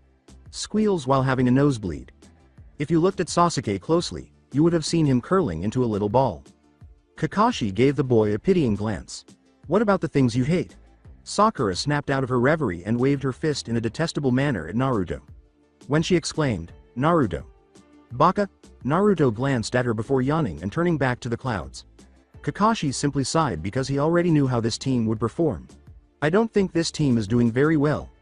Her fangirl personality will have to go if I win this team. Her animosity toward her teammate must also end. Kakashi pointed to Sasuke and said, well, then let's have Mr. Sunshine mention a few words.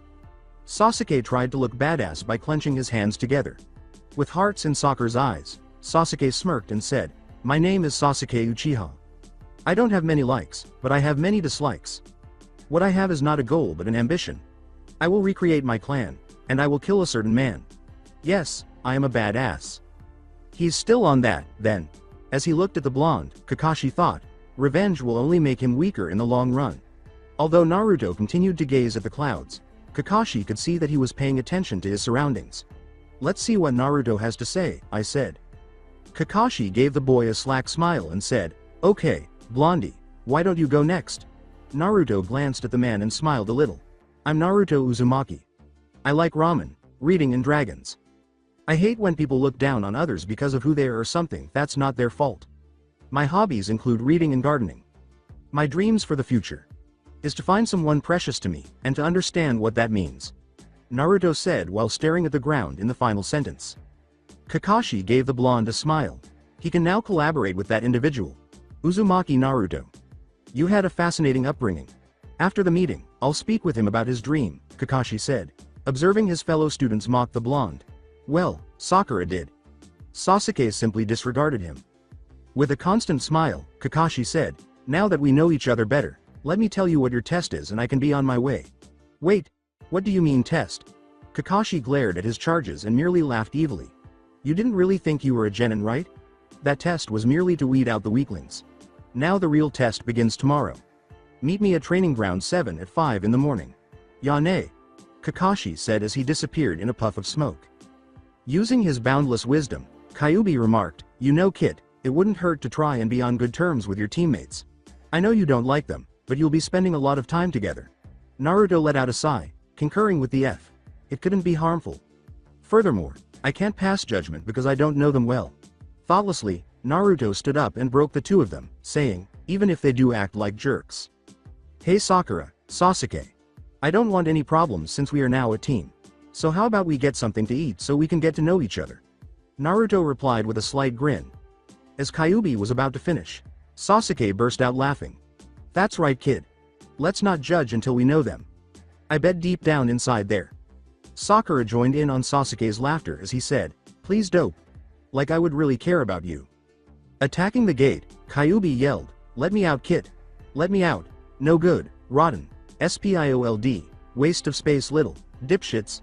Naruto suppressed a growl that escaped his mind. How dare they? They spit on it like it was dirt, even though it was an act of good faith. The idiots. Sakura followed Sasuke out the door and said, besides, who would want to hang out with you? We don't even need you. You're just a waste of space. Me and Sasuke-kun only need each other. Naruto inhaled deeply while attempting to restrain his feelings.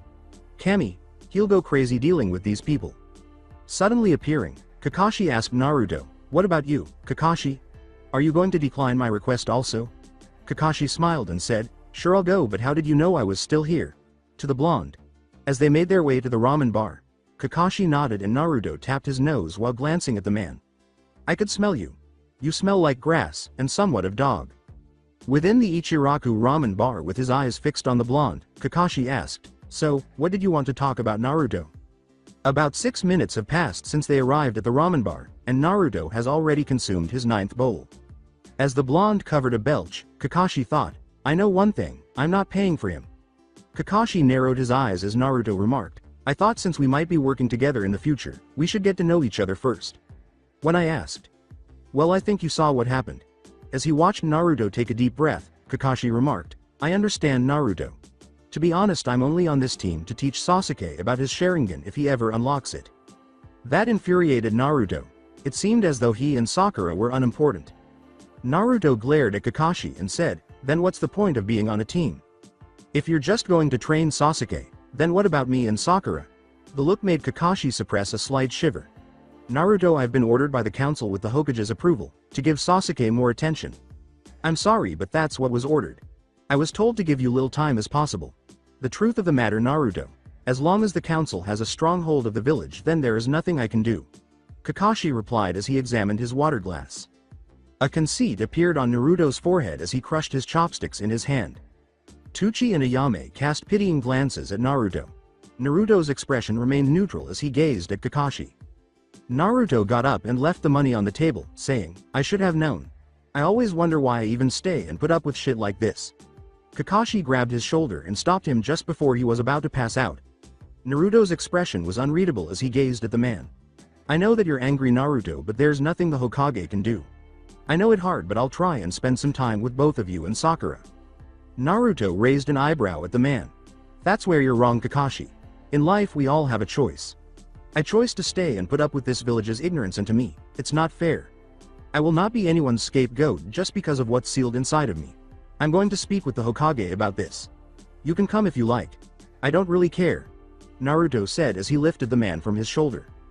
He and Kakashi departed after Kakashi let out a sigh. "I didn't regret telling him, even though I knew it would cause problems." Kakashi pulled out his book and said he needed to know what's going on. Within the Hokage Tower, Hiruzen merely let out a sigh as he completed the remaining documents. With a sigh, he took out a small orange book. Peace spread around him, and all he could do was sigh. A voice outside said, "Wait, you simply cannot barge into the Hokage's office like that. Anbu, please hurry." Hiruzen simply sighed as he realized his tranquility was coming to an end. As the door suddenly opened and revealed Naruto pulling two Anbu, he put his book away. Kakashi entered with a sheepish appearance. Kakashi pointed to Naruto and said, "I apologize for the interruption, Hokage. Sama. Naruto would like to speak with you." Hiruzen could only recoil in response to Naruto's glance. It had a predatory appearance in addition to being dead. Hiruzen cancelled his Anbu. "Sarutobi, we need to talk." As Naruto entered, he kept his gaze fixed on the elderly man. The man asked politely, "Would you like to take a seat, Naruto?" But Hiruzen simply sighed and lit his pipe, realizing that this would be a lengthy conversation. "No thanks, I think I'll stand. What do you want to talk about, Naruto?" Naruto's glare appears to be 100 times more intense than it actually is. The old man was unnerved by Naruto's deathly expression as he said, "I would like to know why you allow the council to run all over you. Kakashi told me about how you allowed the council to hinder my training. I would like to know why." Naruto's scowl only grew 1,000 times more intense as he said, "Naruto, I didn't let them do anything. There was nothing I can do." "Bullshit. That's utter bullshit. You mean to tell me that you, the Hokage, can't do anything?" Naruto replied calmly. Hiruzen looked at the blonde Sai and said, "Naruto, I'm telling you, there was nothing I can do. As Hokage can only do so much." Naruto spoke softly while glaring at the ground. "There was a time during my life where I looked to you for wisdom and help. I always wondered why I was being punished for something I never did. You never once told me. You always lied to me, claiming that it was for the best. Hiding my heritage, hiding the Kyuubi, you hide everything from me." Naruto replied by raising his head to the elderly gentleman. The old man's eyes were filled with pain. The anger in the voice made Hiruzen wince. "I can now see you just full of shit," she said. It resembled rousing a dormant dragon. A sleeping dragon is something you should never wake up. You are the Hokage. When you put that hat on, you assume the role of a leader. This is your village, not the council's. I never understood why you put up with this. When did a ninja village become a democracy? If you can't be a Hokage, then find someone who can," Naruto said in a shocking voice. Kakashi appeared astounded by Naruto's delivery of his speech. He did it with such passion. He seemed to be watching the fourth enter combat, but it was far more intense. Hiruzen cast a shamed glance at the blonde. This was his village, so he was right. He promised to act in Konoha's best interests when he accepted the hat. Instead of being their laughing boy, he accepted this position in order to assist Naruto and the villagers. Something needed to change. With a fire in his eyes, Hiruzen remarked, "You're right, Naruto. I haven't been doing my job like I should. Thank you for reminding me of my job. It seems I lost that fire." Naruto lost some of his glare and suppressed a smile. The entire room gave Naruto a perplexed look as he asked, "What are you going to do? Are you just going to barge in there and turn as you feel? Humans fear change. What will you do if you make enemies?" Naruto grew irritated and said, What do you think I do when I skip the academy and head to the library? Look up cookbooks? Kyuubi, stop talking. You did look up cookbooks." As Hiruzen glanced at Kakashi and shrugged, Naruto coughed to hide his flush. "If you were me, Naruto, how would you respond?" The group was shocked when Naruto said, "Dismiss the council from all affairs." Naruto, that would be ludicrous, the group said. You mentioned that people are afraid of change. If there was a change, it would be significant. What if the Hokage passed away? Gazing at the blonde, Kakashi uttered those words. My advisors would make a decision. I don't see a problem because the Hokage needs the village ninja's approval. Additionally, the daimyo must see it and give his approval. Hiruzen and Kakashi's jaws were nearly to the ground as Naruto concluded his idea, saying, if my advisors couldn't decide, then we would go to a hand-picked shinobi that show wisdom and can look beyond what is expected. Nobody had ever considered that. Now, a genin entered and stated it clearly. Well, good idea, Naruto. And he's called the god of ninjas. Naruto simply fell in love with anime style. We never would have thought of that. Hiruzen nodded at the blonde and grinned at Naruto. Thank you, Naruto. Thank you so much. The council will need some time to grasp the concept. I will discuss this at the upcoming meeting. I want you to train your team as you should, Kakashi. Naruto nodded to Kakashi, who was grinning at the opportunity to be a true sensei, and walked to the door. Do not give anyone special training unless they ask and you have time. As Naruto turned away from the elderly man, Hiruzen remarked, do you still despise me for keeping the Kyuubi a secret for so long? No. I'm no longer mad at you, but that doesn't mean I am pleased at you as well, Naruto said, silently pondering his next move. Naruto shocked everyone in the room by saying, to be honest, I knew about the Kyuubi ever since the experiment. I only lied to get more information from you both over the years. How long would you keep me in the dark about this? That was my question. I really didn't anticipate having to learn from a traitor, Naruto remarked, causing Hiruzen to perspire. I understand. How did you learn about it? Like I mentioned, I found out sometime after the experiment, Hiruzen said, equating his gaze with the boy. I discovered that you and Kakashi had actually begun lying to me when I woke up in the hospital. Kakashi looked at the blonde bewilderedly. Naruto, what are you talking about? Kakashi's eyes widened as he recalled his Anbu days, when he was very careful to stay out of sight. I don't think we have ever met before today, Naruto said, glaring at the man. Is that so, Inu-san? I've been studying everything that has anything to do with animals ever since the experiment. Even the most revered animal lovers bow their heads in shame at their ignorance after learning things that I do. Since my senses, taste, smell, hearing, and others, are all enhanced, I've discovered that I can be the best tracker. I have elephant DNA, which helps me remember things better. I will always remember that because of it. Kakashi and Sarutobi looked at Naruto's slack jaw as he said, that's how I know that you and the old man were outside of my room that day. Hiruzen thought, his animal DNA is amazing. I didn't know it could be this powerful. Orochimaru, my young foolish student, you truly made something special. Kakashi looked at the boy and thought, this must be the reason he's cold to everyone.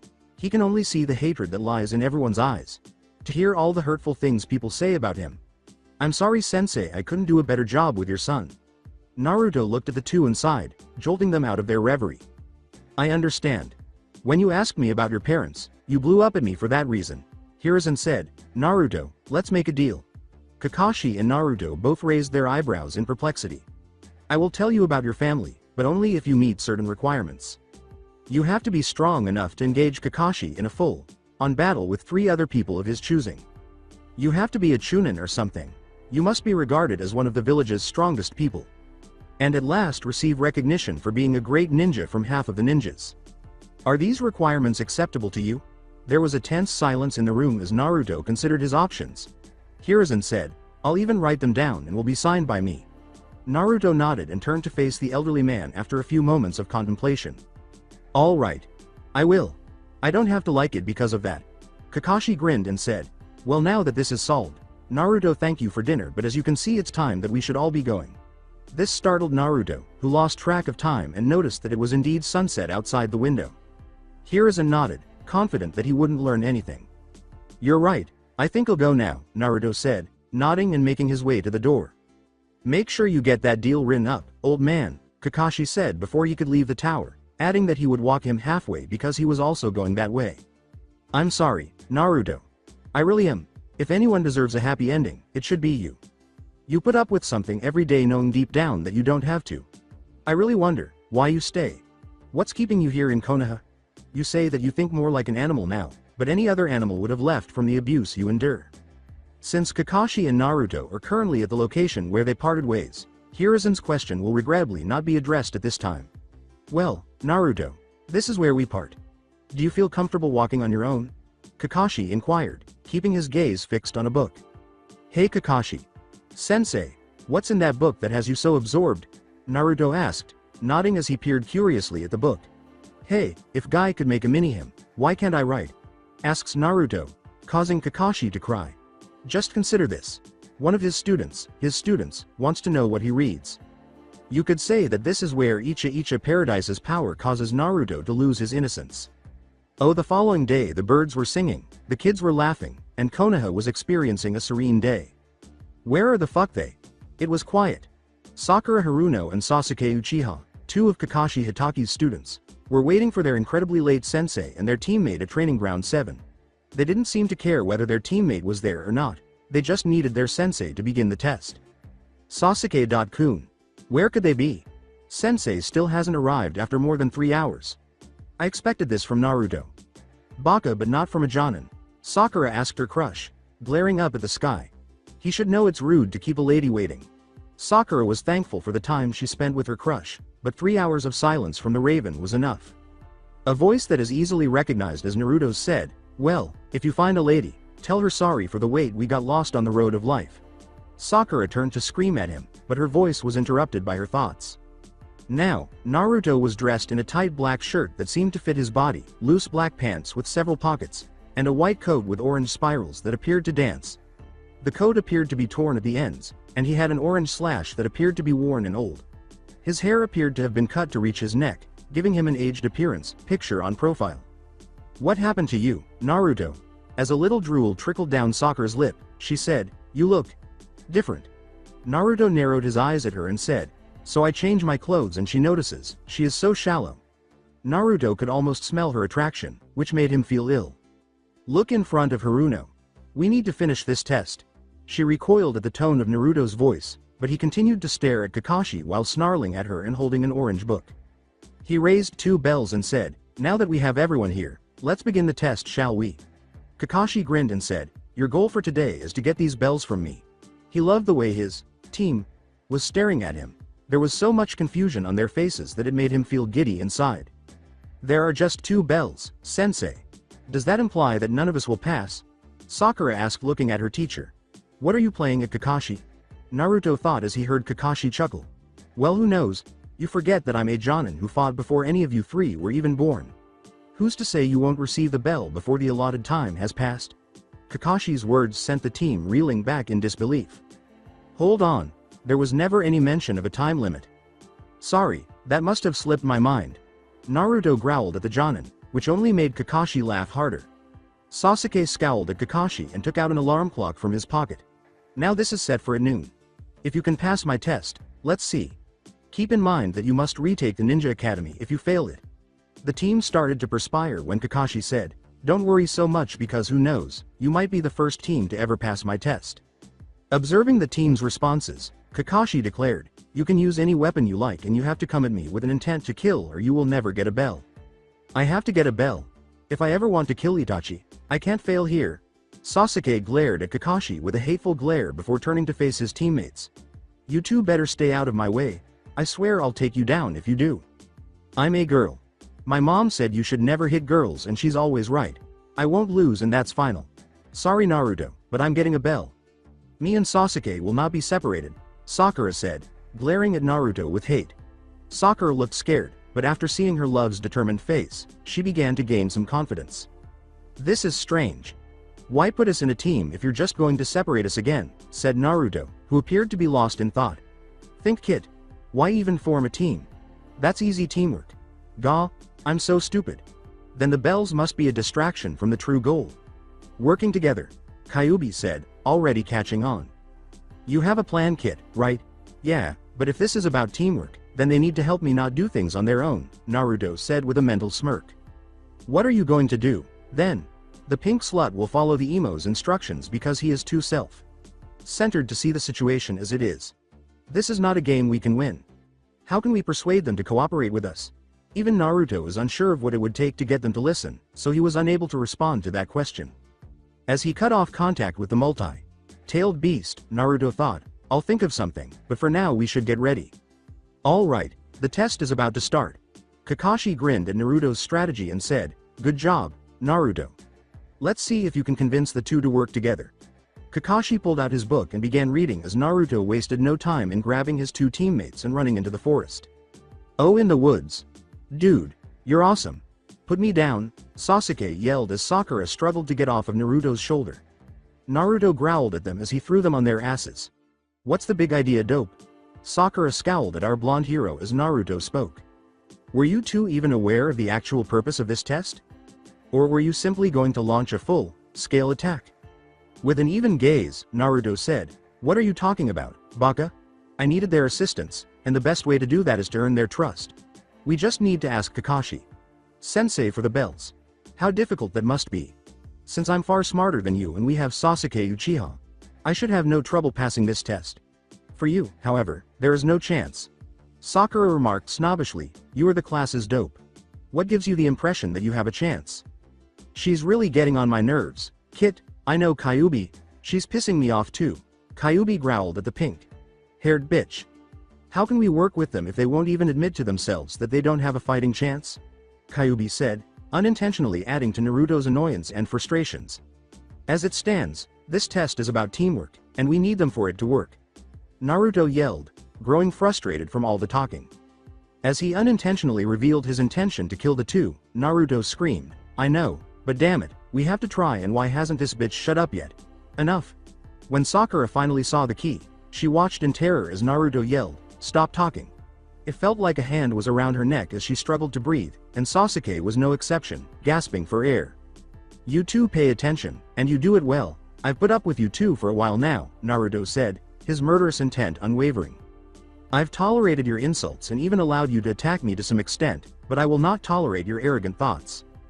Get this now, you two. Sasuke is not entitled to a full-fledged Jonin just because he is a Uchiha and the Rookie of the Year. A Jonin who has a ton of experience and many jutsu skills is someone I might consider. Even though Sasuke won Rookie of the Year, that's all he is. A giant. Naruto glared down at the silent Uchiha Sasuke, who remained silent despite a brief red flash in his eyes. And you? Do you believe this to be a game? The life of a ninja is not a fairy tale. You are only good at cheating in the academy. You're a fool if you believe you're stronger than me. You have no idea what I am capable of, considering how little time I spent in the academy. Oh god, that felt good.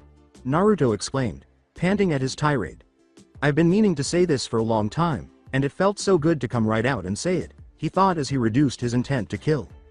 Trying to gather his thoughts, Naruto inhaled deeply before saying, Listen, I'm sorry I blew up on you, but you have to understand from my point of view. It is extremely stressful that I have to put up with the nonsense of both of you, not to mention that you refuse to even consider reason. Please realize that without assistance, you cannot pass this test. There's a reason he's a Jonin, Naruto begged, peering into Sakura's and Sasuke's eyes, or rather, Sakura's, since Sasuke's eyes were obscured by shadows. As Sakura struggled to decide, she said, Well, Unbeknownst to everyone but Naruto, Kakashi was waiting for their response while seated in a tree. You want an answer, huh? Fine. Sasuke said, glaring at Naruto, my answer is. Fuck you, Naruto. You call me weak, drag me away, and even lump me in with her. If you called her weak, I wouldn't mind. Even though I would agree with you, you called me weak, so I can't agree with that. Sasuke grabbed the blonde's shirt and said, Go fuck yourself. That's my response to you. You are not required to pass this test. I'm Uchiha. A member of the elite. An Omega. Not like you and the Banshee, who are commoners. So, dope. Get your facts straight. Pushing the blonde back, Sasuke said. He turned away from the two, saw Sakura's eyes welling with tears, and felt bad for some reason, but shook it off, thinking, she's weak. Why should I care if I hurt her feelings? Sasuke gave them a final sour look and stomped away, looking at Sakura as she wiped away her tears, saying, You know this is your fault. If you would stop trying to be cool and just say Sasuke is stronger. With a huff she walks back into the forest. Naruto glared at the ground as he heard Kakashi touch the ground. Good try. Knowing that the blonde was like a bomb ready to explode, Kakashi said softly, You got the meaning of the test down, all you needed was help from them. Naruto tipped his head back as he roared, much like a lion would. This is so dumb, tisk. With his gaze fixed on the ground, Naruto asked himself, Why should I? Sensei, I'll see you at the post. Naruto then proceeded into the forest. Kakashi saw a blank expression on his face and looked at him sadly. Gazing up at the sky, Kakashi let out a sigh. I apologize to Obito and Minato. Sensei, but it appears that I will not be able to train your family after all. It looks like this team isn't going to pass, he said, walking out into the clearing where Naruto was clearly visible. His other two students were charking, he could sense. Sakura is beneath a bush to the south of me. And Sasuke is in the tree to the northeast of me. You guys made an effort, but your conceit will cost you your jobs. Naruto's face stayed expressionless during the entire conversation, but he said, Sensei, I would like to say something. Kakashi nodded, oblivious to the danger. Sakura and Sasuke gazed bewilderedly at the blonde. What are you doing, Baka? I have been on this team for 2 days and I can clearly say this without hesitation. I hate my two teammates. They are the most spoiled and stupid people I have ever had to waste my time to know. I do not feel like this team, if you wish to call it that, has a chance of passing. Naruto was glaring. The way he said, team, made Kakashi wince. He spoke so hatefully that you had to question whether he was even capable of saying it that way. Naruto said, his purple eyes no longer glaring at the Jonin. I realized that we can never be a team like you want us to be, Kakashi-sensei. I respect you, so I will say this now then say it later. I quit. I give up. Everyone could hear those words. Kakashi had not anticipated this. Neither of us anticipated this. Uzumaki Naruto gave up. Looking like he won the lottery, Sasuke said as he leapt from a tree. Well, it was bound to happen sooner or later. Sakura left with a bewildered yet joyful expression. I don't know why I'm sad that you gave up, seeing as you were going to fail anyway, but for what it's worth, sorry you had to miss your chance. Better luck next time, Sakura said as she grasped Sasuke's. Sasuke was too preoccupied with his triumph to try to move his arm. All right, I'm one step closer to realizing my goal. Your life will finally be mine, Itachi, Sasuke thought, grinning slyly. Kakashi said softly but firmly, Naruto, before I make my decision with this team, I would like to know why you quit. Since he was the only one to give him a small reset. Naruto nodded. The other two genins were shocked and pissed off when Naruto said, I quit because I cannot work with these people. They clearly can't get their heads out of their arrogant ass to see the true meaning of the test. Sakura released Sasuke's arm and exclaimed, what are you talking about? The test was to get the bells from Kakashi. Sensei. They simply had to go. Getting the bell was all they needed to do. You idiot, even if it was to get a bell, what makes you think you passed? As you can see, none of you have a bell. So in the long run you would have failed.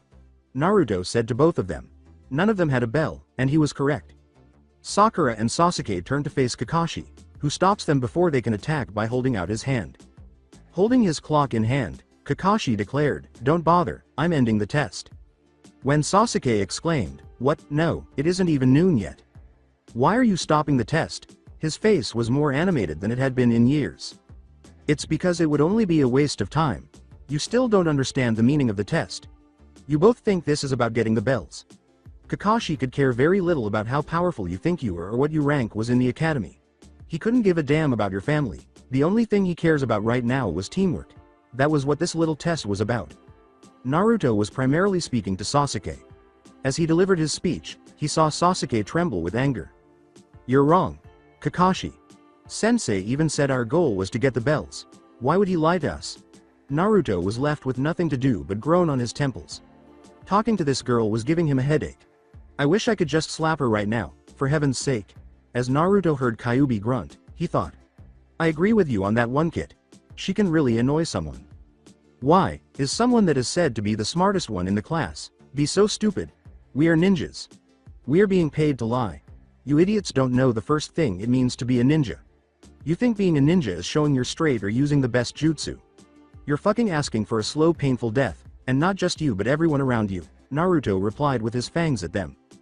The only thing Sasuke could do was grit his teeth at Naruto. How dare this lowly person insult a child who is a member of the elite? When Sasuke said, shut up, don't you dare lecture Uchiha. We are elite. The best of the best, he was aiming a deadly blow at Naruto. Naruto was limited to shaking his head. Kakashi attempted to salvage the situation by saying, Naruto, there's no need to go that far. Sasuke recoiled as Naruto asked, if they were the best, then let me ask you, why are they all dead? Naruto turned to face Sasuke and said, no, he needs to hear this. They all do. They all don't know what being a ninja really means. You want revenge on what your brother, but yet you fail to see how powerful he really is. What made Itachi so good at his job is that he used the very small jutsu to get the job done. He didn't care for powerful jutsu.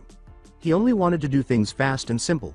He understood that being a ninja is about gathering information on your opponent and finding the simplest ways to win. He didn't rush into things. He was careful and planned things out right. Naruto said this to demonstrate a point, despite irritating Sasuke. Observing their perplexed expressions, Kakashi remarked, "He's right, you too. Being a ninja is supposed to get the job done the fastest and easiest ways." When Naruto came to you two offering to help you both threw his offer at his face. "The fact is I wanted you to all work together to get the bells.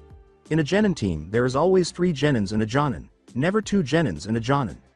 We of the Leaf Village pride ourselves for our teamwork. We are the best at what we do. If we don't work together we would have never beaten our most powerful rivals," Kakashi said as Sasuke and Sakura bowed. Kakashi smiled at the blonde and said, "I'm guessing that's why you gave up, right? You wanted them to understand?" Naruto remained silent. All he did was rest his back on a stump. Kakashi grinned and said, "Well, I'll be nice for once. I'm giving you one more chance to get the bells." Sasuke nodded slightly and grinned. Sakura was staring at Sasuke with a gentle smile. Naruto remained silent. He simply walked away from them. Naruto began to leave, saying, "No, I don't think I'll take that offer." Everybody in the field gave the blonde a quick headshake. Sakura remarked, "What are you saying, Naruto? He's giving us another chance to make amends, and you're throwing it away," as she watched the blonde leave. Naruto stopped and gave the girl a chilly glare. Nothing was there in his eyes. In his view, winter was only the harshest. A tempest of purple. Redeem myself. What do I have to redeem? I asked from the start for all of you to fight by my side. It was my idea in the first place. I don't see what's the point now that you all know what to do. This is no longer a test. We know the answers. I don't care what happens now, all I know is that I won't fight by your side just like you wouldn't fight by mine." Naruto glared at them all and displayed his icy nature.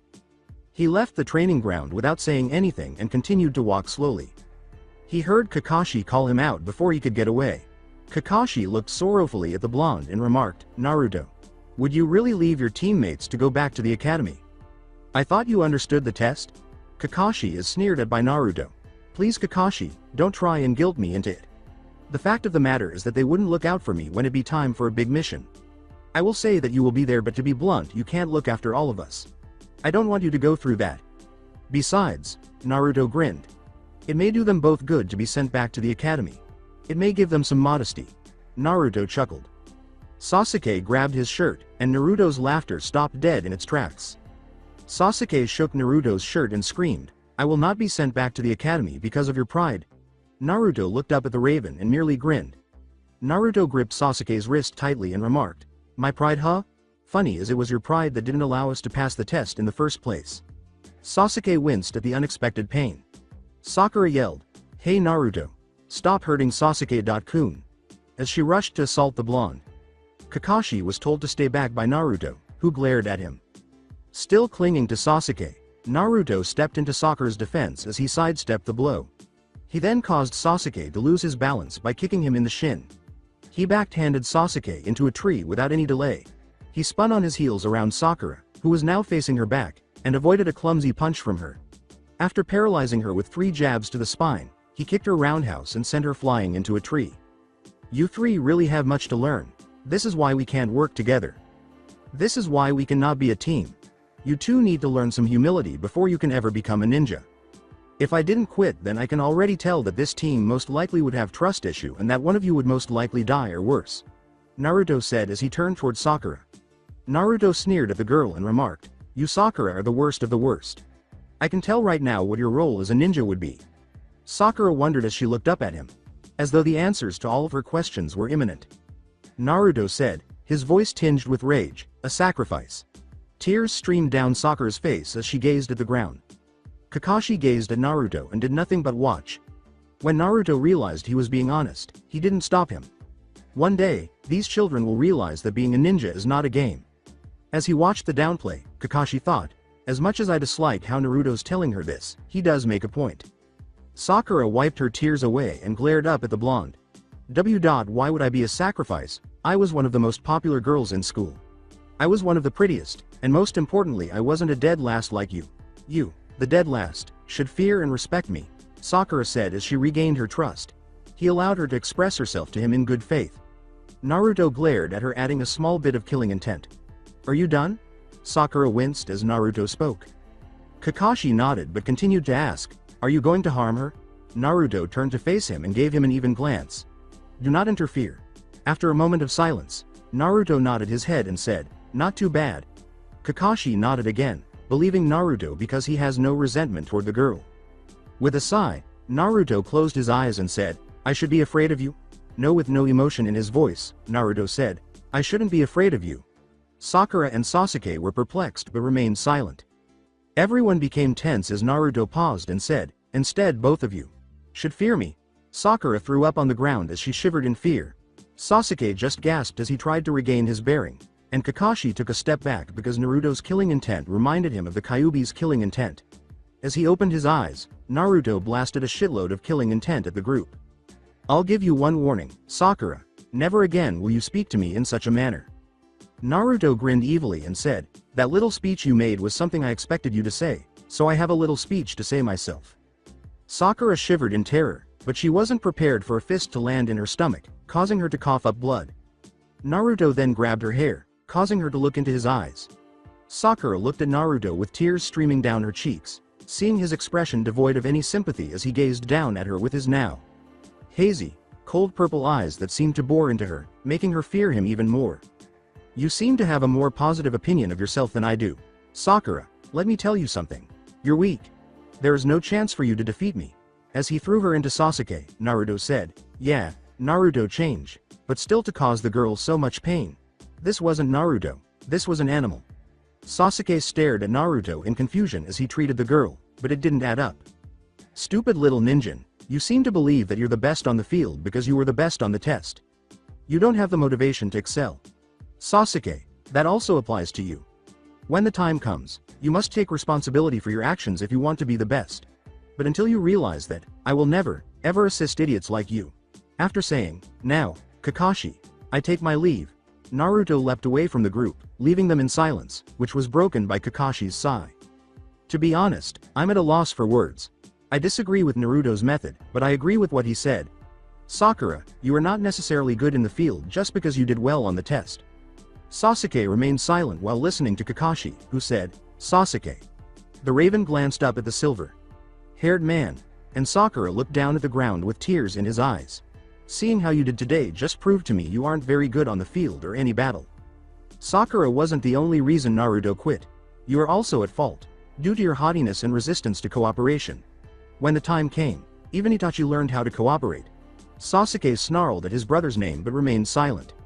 Sakura and Sasuke smirked as he said, as of right now, I'm putting this team on standby till further notice. Kakashi then left, leaving Sakura and Sasuke alone to reflect on what had just transpired. As of now, I'm not able to pass you, but the council will no doubt do everything in their power to make you a ninja. 0x0x0x00x0x0x within the Hokage Tower. Asuma, who is now the leader of Team 10, which includes Shikamaru Nara, Ino Yamanaka, and Choji Akamichi, appeared to be concerned that his son might lack the motivation to push the new Ino. Hiruzen sighed as he completed the last of his paperwork. Following them is Team 8, whose sensei is Kurenai, a rookie jonin who has complete faith in her. Her students all come from clans that appear to have a lot of promise, including Hinata Hyuga, Shino Aburame, and Kiba Inuzuka. He was just waiting for Kakashi to arrive now, and he was eager to hear how Naruto's team fared. The council essentially demanded that Kakashi pass the team, so it's not like they can fail. A very familiar poof jolted Hiruzen out of his reverie, and Kakashi, standing in front of him with unreadable frustration, said, bracing himself for the worst, Hokage Sama, I regret to inform you that Team 7 failed my test. Thank you, Kami. He was ready. Kakashi, Team 7 failed, what do you mean? A directive was given to you to pass the team by any means necessary. Hiruzen's ki filled the room as he yelled, and Kakashi recoiled at it, silently blaming Naruto for the old man's anger. Hiruzen sighed in an attempt to calm down while glaring at the Cyclops. Fine, but you better hope you have a damn good explanations as to why you failed to follow an order from not just me but the council as well. Kakashi nodded, realizing that he couldn't get into any more trouble than he already is. Hokage Sama, please calm down so I can explain to you what happened. I didn't really let them down, Hokage Sama. Hiruzen raised an eyebrow when Kakashi said, this is troublesome. The council wanted Team 7 to start their ninja duties as soon as possible, but since Naruto gave up, they can't start their duties, and to make matters worse we can't make Naruto do anything because he's not technically a ninja. Hiruzen cursed Naruto for placing him in this situation. Hiruzen grabbed his hat and said, "Kakashi, I'm afraid you and I need to go to the council chambers and talk with them what's going on." After giving a nod, Kakashi left the room. Within the council chambers a civilian member of the council grinned as the two entered and sat down, saying, "Ah Hokage. Sama, we were about to call you, you as well Kakashi." Kakashi sighed as he heard the distaste in the man's voice. "Kakashi-san, if you would be so kind to let us know how strong the Uchiha is, it would be much appreciated, not only that but him as well." As he continued his tirade of irate taunts, Kakashi declared, "Team 7 has failed my expectation. They fail my test." He was spared a long wait. A civilian council member shouted at the nin, "Kakashi, do you have any idea as to what you just did? What on earth could have made you fail the last Uchiha?" "We should have killed it when we had the chance," exclaimed another civilian. "It was the demon's fault, wasn't it?" causing yelling from the civilian side. Hiruzen shouted, "Silence!" over the crowd. Everyone recoiled in wonder and terror at his glare. In the previous 12 years, they had never seen that expression on his face. They were staring at the god of Shonobi, Hiruzen Sarutobi, not the Hokage. People could only see one thing in the future at the face. Hiruzen had stopped playing around. Hiruzen glared at the council and yelled, "Kakashi, please continue before you were so rudely interrupted." Fearful of the Hokage, Kakashi nodded. People gaped when Kakashi said, "I started the test telling them the rules and it didn't take long for Naruto to figure out the point of the test." An elderly patient woman who had previously been Hiruzen's teammate, Kaharu, made the decision to speak. Kaharu asked, catching the attention of all the ninjas and shinobi in the council, "Kakashi, our records show that the young Naruto has had one of the worst grades in the history of the academy. It even goes on to say that Naruto barely even showed up most days. Are you telling me that he hid his intellect?" Shikaku looked at the council with a bored expression on his face. Shikaku lowered his head as he fell back to sleep, drawing smirks from those around him. "Is it so much of a shock? My son did the same thing. In fact, we Naras do it a lot. Naruto may not be a Nara, but from what my son said he is somewhat as lazy as we are." Kakashi asked if he could continue after clearing his throat. After Hiruzen gave a nod, Kakashi returned to the narrative. "Once I started the test, Naruto picked up Sasuke Uchiha and Sakura Haruno before they could get away and they fled in the forest. It was my guess that Naruto tried to convince them to join him in fighting. Once he learned that nobody would fight by his side, they forced his hand. Seeing no other choice, he called me out and asked to say something to his teammates. In his excited words, I have been on this team for 2 days and I can clearly say this without hesitation. I hate my 2 teammates. They are the most spoiled and stupid people I have ever had to waste my time to know. I do not feel like this team, if you wish to call it that, has a chance of passing." Once he said that he told me that he gave up and walked off the field. Kakashi said, looking at the ninja side of the council. A civilian woman quickly gained support from the civilian side by saying, "This is an outrage. How dare that demon try and hold back the last Uchiha? I say we kill the beast for this treason." As 2 ANBUS approached the shadows and shocked everyone in the room by stabbing the woman in the chest, Hiruzen snapped his fingers. Hiruzen watched the woman's eyes lose their vitality and glared at her. The woman slumped on the blade, indicating her death, after the words, "You broke my law, and the sentence to that is death." As they gazed at the Hokage's scowling face, the room was eerily silent. The civilians finally understood the cage, so Hiruzen shot a little key at them to silence them.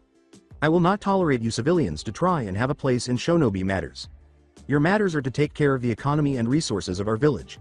You do well to remember that." Danzo was at a turning point. The Hokage finally taking his job seriously made him angry and sad. This turn of events could ruin his plans. If he wants his dream to come true, he would need to play his cards a bit closer. Hiruzen's teammate Homura turned to face the cage and spoke. Looked at Kakashi and nodded. "Hiruzen, would it be possible to get Naruto-kun in here?" With the hope that Kakashi could speak with Naruto to make him more considerate of the council, Hiruzen stated, "He will be back shortly." Alongside Naruto, looking at the white-haired young man, Ayame smiled kindly and said, "Another bowl, Naruto?" Ayame nodded, but her expression was bewildered as Naruto began sniffing in the air. Naruto shook his head and said, "No thank you, Ayame-ne-san. I'm afraid that I have training to do." Naruto turned to see Kakashi grinning at him as a puff of smoke appeared out of nowhere. In a sense, Naruto nodded in anticipation of the words, "Yo. Naruto, the council wants to see you about today's exams.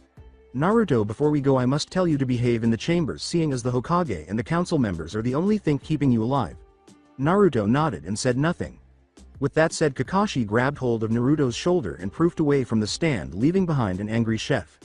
"Damn it, Naruto. You neglected to make the payment." It was possible for Tucci to hear Naruto laughing in the wind. Within the rooms, Naruto and Kakashi emerged in a cloud of smoke, and Naruto gazed at the group with a bored expression that was obviously annoying a lot of civilians. "You called? Hi Uzumaki-san," Naruto said, turning to face the Hokage. "The main question we have is why you stopped taking the genin exams." As he gazed at the purple-eyed demon host, Homura said, "We would like to know what happened. You left taking your team away when Kakashi-san started the test."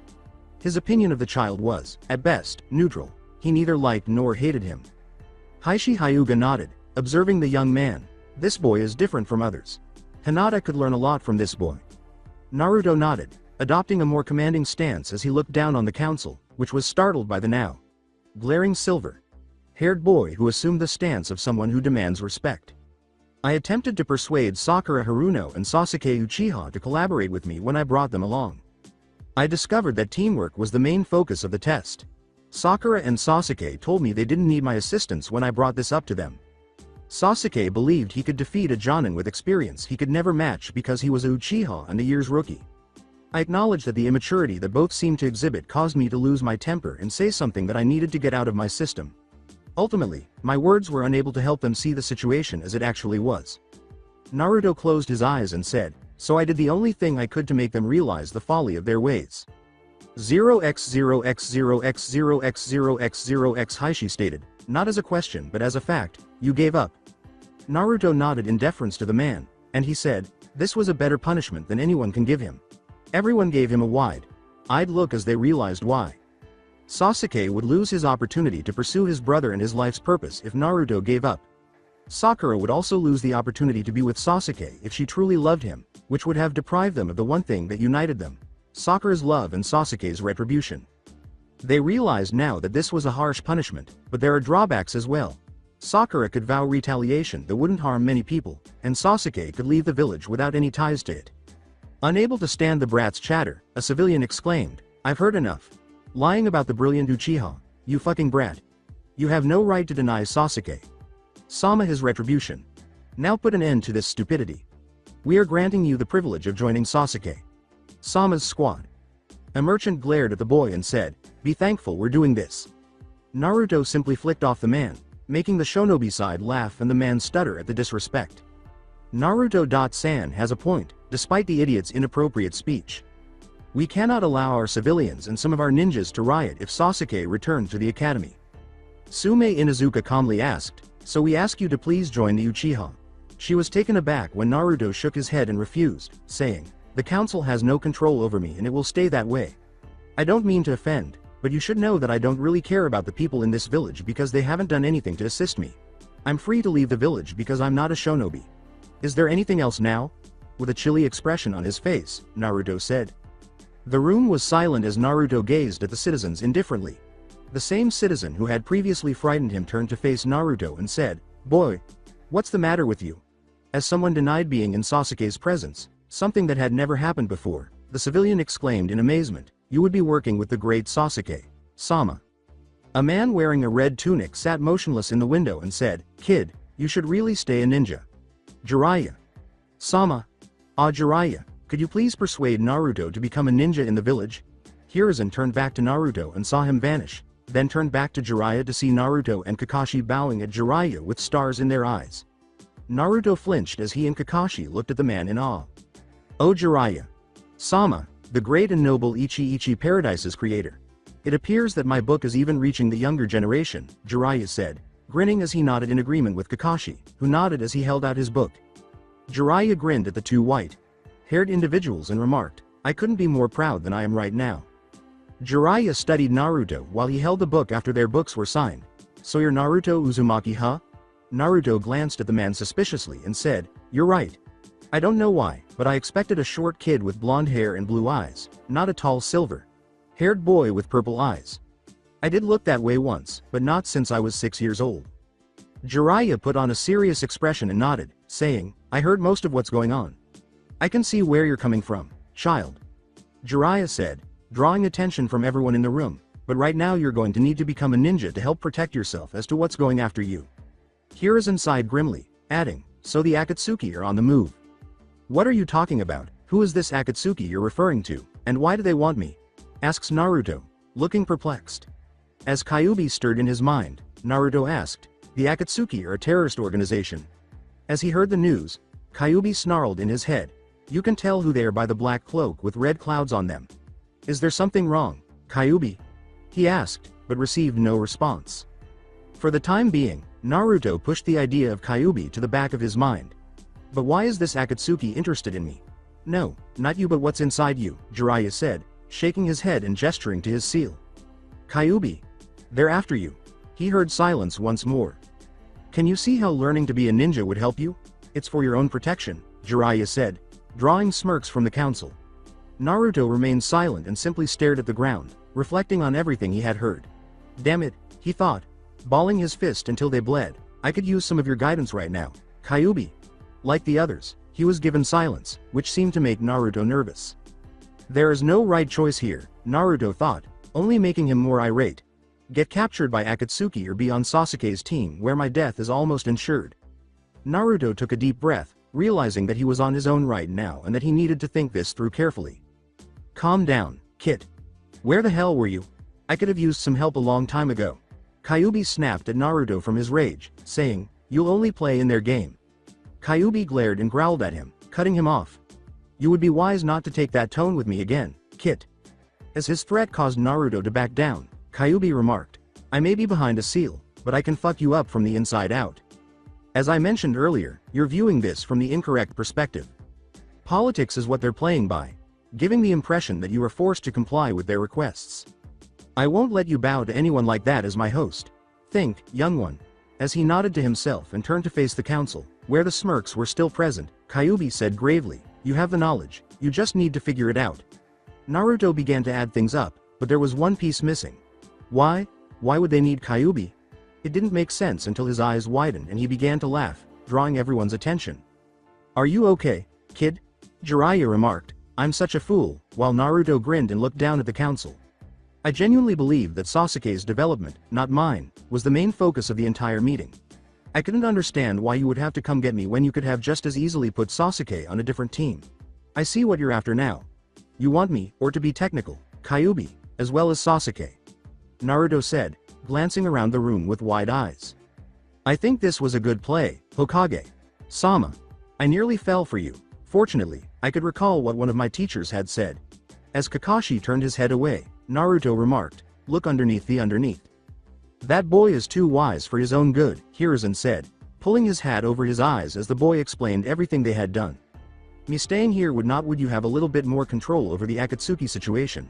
I would also make the leaf stronger. I guess this is why I was allowed to go to the ninja academy when I don't have a legal guardian or a clan name.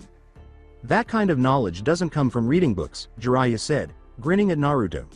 He was taught and raised to think that everything is like a puzzle and needs to be solved. This kid. The council rose from their seats in rage at the boy's statement. My answer is the same, I refuse. Naruto could only smirk in triumph as he heard the council yell at his choice. Are you unaware of what's pursuing you? I'll give you an example. There are 9 S-class missing nins on their way to you. Why would you decline an opportunity to strengthen yourself? Are you attempting to be caught? Jiraiya shouted at the boy, and Naruto stared at the man, unmoved by what he had said. If you switch teams, I'll only be a ninja. I will repeat what I have already said. Hiruzen took a long drag from his pipe and said, I can't do that, Naruto. We can't change the teams. They were built because the people in them fit those needs. Hiruzen said, Team 7 was supposed to be a combat squad, Team 8 a tracker squad, and Team 10 an interrogation squad. We can't change the teams. Naruto nodded stubbornly. I will not be Sasuke's teammate, and that's final. You want me to be a shinobi to help destroy your enemies, but I can't and won't do that with that team because I don't trust Sasuke or Sakura. I know where you're coming from, Hokage. Sama, but I won't work with Sasuke. I have laid out your options and what you need to do. The ball is in your court now. My life and yours are in your hands. Whatever the Akatsuki wants can't be good. Now what will you do? Naruto asked, his purple eyes glazed with steel. If you lock me up somewhere, it will just give this Akatsuki an easier time to come get me. And if they are as strong as you say they are, they would have no problem getting me and harming others as well.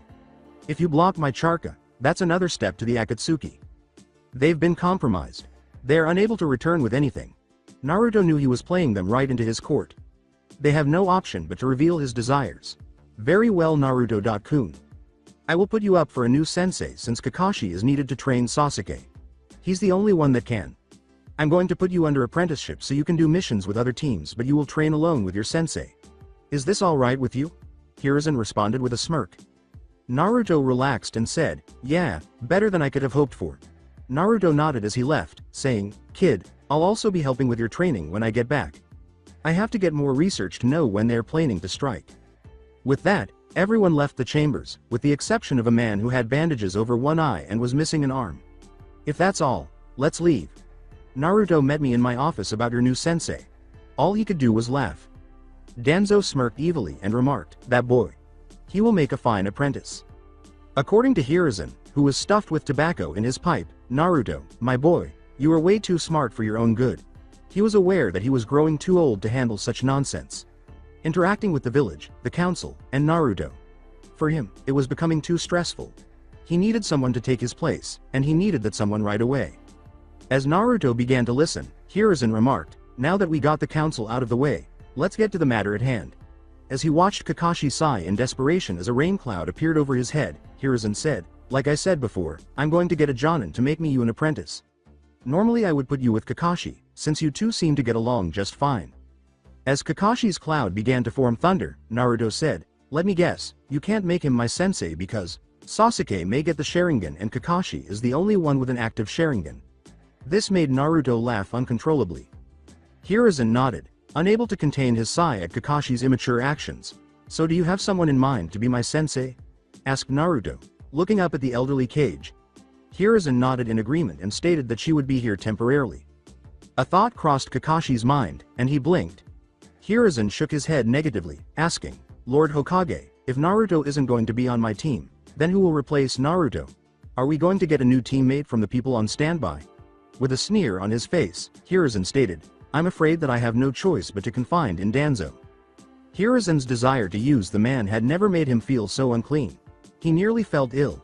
That man might actually have a purpose. Naruto gave the two a perplexed look. Naruto merely snarled at the mention of the word, kill. Danzo? Kakashi asked, turning to face the young man. He's been working non-stop to have you in his root program, or to have you killed. He was the bandage guy that was in the council room. Danzo is a man that is bent on protecting Konoha, but the way he goes about it is what sickens me. He's been doing this for a very long time. In fact, he was my opponent in the run for being Hokage. If he were to win, then I have no doubt that he would rob you children of your free will. If you ever run into him, Naruto, do be careful. He wants to make you into his most powerful weapon that he could use to crush all that opposes him. Even me. Hiruzen said with the shadows of his hat covering his visage. As he heard the Kage's words, Naruto sat there in shock. That's the old man's name, then. Danzo. Naruto inhaled deeply and pondered. Naruto heard the warning and silently agreed, kid, be careful. This guy seems to be bad news. It would be best if you stayed away from the man. Danzo will be sending one of his agents at you to try and recruit you. They may have a way to make you join without your consent. I want you to be careful. Hiruzen said with a snort. Me and the Kyuubi both agreed long ago that we refused to be somebody's pet. No matter what the circumstance. We would rather die than be a pet to someone. You don't have to worry about Danzo. I'm not interested to be a mindless slave. Hiruzen nodded his head in agreement. In an attempt to learn more, Naruto asked, why are you going to place one of Danzo's agents on Kakashi's team, if you don't trust him? For a while, Hiruzen remained silent as he examined Naruto's face in an attempt to uncover a secret motivation beneath his eyes. He couldn't find any. Hiruzen shocked everyone in the room by declaring, I'm doing this to keep young Sasuke in line. Hiruzen's expression darkened as he leveled a glare at Naruto. As Kakashi turned his head, Hiruzen stated, I did this for 3 reasons. The first reason was to help Kakashi. Kakashi feels that he has to pay back his friend that happened to be a Uchiha by training Sasuke. Naruto gave a nod. He realized that in order to lessen the pain, Kakashi wanted Sasuke to provide some sort of resolution. Naruto didn't express it directly, but he was a little upset about being used, but he kept his face neutral. The only reason you were on the team is because you act much like Kakashi's dead sensei. He felt that you could also be somewhat of closure. When Hiruzen saw that Naruto was handling the news well, he chose to go on. The second reason is to make the council happy. They knew that any other teacher would be hindering him, seeing as Kakashi is the only one in the village that has a Sharingan implanted in his left eye. Naruto nodded in agreement. Reaching for his headband, he lifted it so he could see Kakashi. 3 Tomos were encircling the red eye. Despite their slight intimidation, Naruto didn't even bat an eye. Naruto returned his focus to Hiruzen by turning around. Hiruzen's voice became solemn, and he sighed. Both Naruto and Kakashi were reprimanded for this. The third reason I wanted you on that team is that I had faith that if Sasuke were to ever try to leave, you would be there to stop him. Even if it meant killing him. It startled Kakashi. Would Sasuke actually be killed by Hokage? Sama? We need the Sharingan, don't we? Let's be honest, Naruto. Sasuke is walking on the edge of darkness. He's lusting for power just because of his brother. I fully expect him to leave the village next time he is offered power. Hiruzen said while staring at the community. Finally realizing why he was on the team, Naruto nodded. Hiruzen nodded without placing any blame on Naruto, saying, I understand now. I'm sorry I ruined your plans on this matter. I just felt that this would be best. Don't worry my boy, I don't blame you. All I ask is that if he ever do run, that you do not hesitate to end his life at all cost. Naruto gave a nod. Even though he dislikes Sasuke, he nodded in agreement when he saw the solemn tone. Naruto, because you're going to be an apprentice, you need to know that you'll have to work with different teams from time to time. Also for the Chunin exams you will have to rejoin Kakashi's team, seeing as the person Danzo picks will be technically Jonin. Naruto is just clicking his teeth and nodding. Fine, but they better have grown up a little since then. Kakashi was staring at Naruto. Never taking his eyes off his book, Kakashi gave him the thumbs up.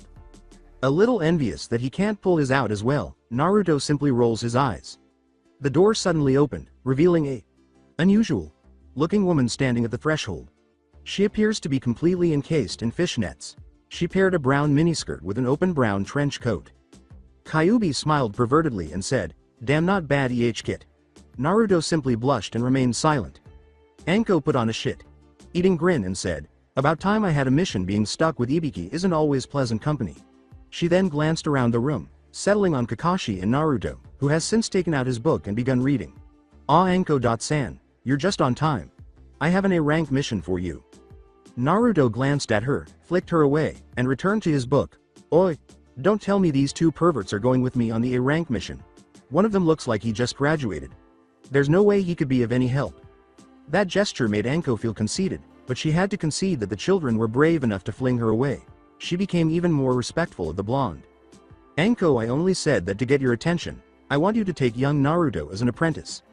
I know that you've always wanted one, and I know that the council said you would never have one, but right now I could care less about what the civilian council wants right now. So what do you say? Hiruzen replied with a smirk. Anko stood there as though she had won a lifetime supply of dangos. Forming a ram seal, Anko exclaimed. Are you serious? This isn't a genjutsu, is it? Kai. A broad, shit-eating smile appeared on her face when she realized that nothing had changed. She looked at Naruto but saw that he wasn't paying attention, so she said, Of course I'll take the gaki. Who knows, he might learn something. She threw a kunai at Naruto's book while scowling. Avoiding the kunai, Naruto used his teeth to grab it. The child has balls. That's nice, Anko smirked as he thought.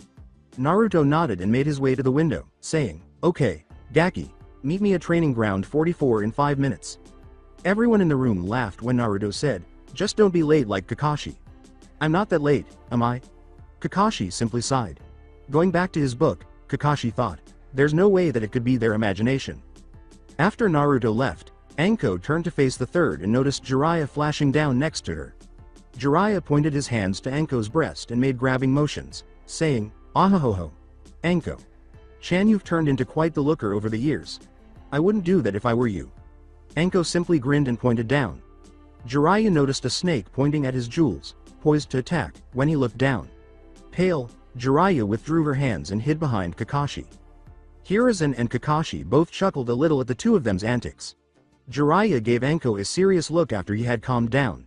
Anko, you will train him till the Chunin exams. That's when I'll take over his training from then. He's going to need to be as strong as possible for the challenges that he's going to need to go through. Jiraiya replied with seriousness. Anko decided to take the old pervert's serious expression seriously and nodded.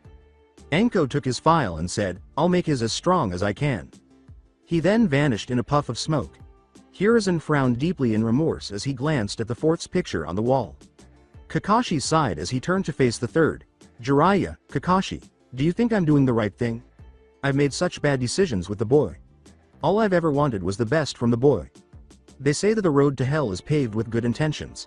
If Minato Sensei was alive, he would raise hell at the treatment that the boy was given from this village," Kakashi said as he put the book down. Naruto has closed himself off to people rather to see them as indifferent than to care if they live or die. He couldn't trust anyone, seeing that if he did trust someone he would get hurt in the end. With what Orochimaru did to him, he can hear and see the hatred that lies in people's hearts. It must have been hell for him. He's so smart too. Learning of the Kyuubi at a young age, and knowing that his mother abandoned him. Hiding his real strength and playing the fool, thinking that's the only way to save himself. He's starting to change from Iruka giving him the concept of precious people, but you still see the pain in his eyes. "It's saddening to look in his eyes," said, staring at the ground, glance at the picture. Seeing someone who is destined for greatness become such a depressed boy is heartbreaking. Looking around the village, Hiruzen remarked, "If people would give Naruto the chance, he could be a very strong ninja." After glancing into Hiruzen's eyes, Jiraiya said, "I nearly forgot that Kushina and Naruto's twin brother were returning, Sensei. They have already received approval from the daimyo and intend to return during the Chunin exam." Wincing at the end, Jiraiya said, "Kai plans to take the exam." Hiruzen only sighed, catching the wince. "How is Kai? He was a baby when I last saw him." "Sensei, Kai has a deep hatred for Naruto. He doesn't despise Naruto because of the Kyuubi. He refuses to explain why. All I know is that Naruto unleashes his murderous intent whenever his name is called." Hiruzen and Kakashi vowed to themselves, "This is crazy. The boy is only 12 and he already has so many enemies. I fear that when they meet, he might try to kill Naruto, along with his brother, the Akatsuki, and the villagers." As the group swore, Hiruzen said, "Jiraiya, please tell me that Kushina isn't coming for revenge." Jiraiya nodded at the one bright spot. "No, she just wants to beg Naruto for forgiveness. That boy is in constant danger 24/7. At the end, Jiraiya smiled weakly and said, "That's all I have to report right now, so I'm going to do more research." When Kakashi saw Jiraiya go, he said goodbye to the third and went to tell his team what was going to happen. Hiruzen thought, "Please forgive this village, Naruto. You deserve much more. I'm afraid that your life will become much harder soon. I hope you train hard. You'll need it for what lies ahead." As he turned back to his incomplete paperwork, he saw it double in size and cursed the gods for this punishment. In training ground 44 outside a gate, Naruto was sitting beneath a nearby tree, his eyes closed, content with the tranquility of his surroundings, until a puff of smoke cut him off. Anko stood there grinning arrogantly. "All right, why don't we introduce ourselves, Gaki? We will be collaborating with one another for some time. Let me begin. You can call me Anko Mitarashi. I enjoy sex, dango, and my new partner, Iruka-kun," she said, shocking Naruto. "I didn't know Iruka had it in him. I'll be sure to bring it up next time I see him." Naruto thought to himself just as Anko started talking again. "I hate my old sensei, and ignorant people. Blood, creating new methods of torture, creating poisons, fighting, and having sex with Iruka are some of my pastimes." Anko ended her speech with a somber statement. "My dream for the future is to marry and kill my old sensei and be rid of his control of me." "I am Naruto Uzumaki," Naruto said, expressing a mild curiosity about the identity of her former sensei and intending to investigate further. "Dragons and reading are two things I enjoy. When someone makes fun of someone else because of who they are or something that isn't their fault, I detest it. Reading, gardening, and training are some of my interests." Naruto looked into her eyes, which flashed with a hint of understanding, and said, "My dreams for the future are to find someone precious to me and to understand what that means." "All right, now that we've gotten to know one another a little better, I must inform you that even though the council is making you a genin, that doesn't mean you're one in my eyes." Naruto nodded, enjoying the thought, since he would prefer not to be bestowed the title without having earned it. "If you pass, my goal is to make you one of the best assassins. You must pass my test for me to recognize you as a true ninja." Naruto nodded and grinned. "That's okay. I had a feeling that this would happen." Anko stated gravely, "You'll also learn some interrogation methods from me since that is also my department. Go ahead and take your test." Naruto smirked and said, I've never backed away from a challenge and I don't plan on it anytime soon. Anko noticed that Naruto's smirk was infectious. Excellent, Gaki. I'm growing fond of you. You and I will enter the forest behind us to take the test. With a hint of her bloodlust visible, Anko remarked, this forest is called the Forest of Death. Normally, fresh out of the academy Gakis aren't allowed in the forest. The Chunin exams are the only reason we use this space. You will need to be tough, which is the only reason I'm placing you in the forest. I'm not going to train a wimp, Gaki, you'll get tougher with me. Recognize, gazing at a resolute Naruto, Anko uttered those words.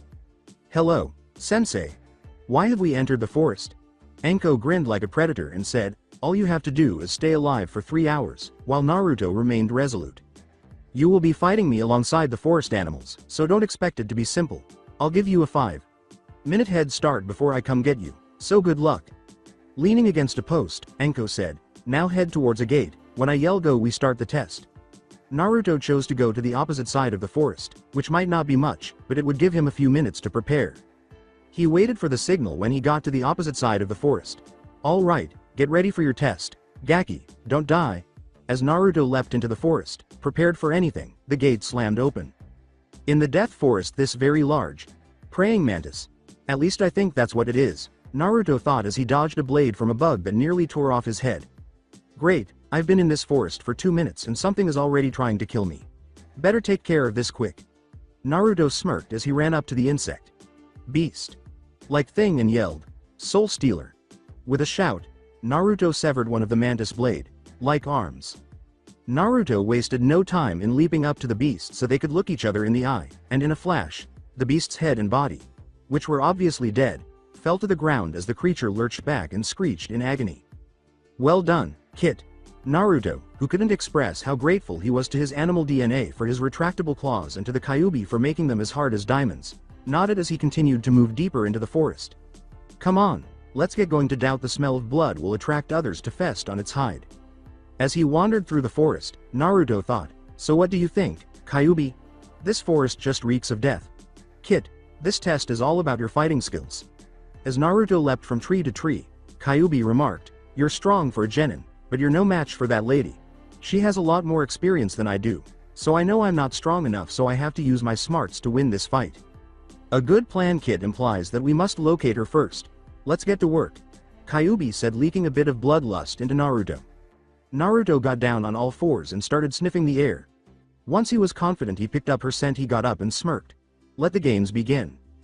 After an hour, Naruto grinned and said, there, I'm all ready for Anko.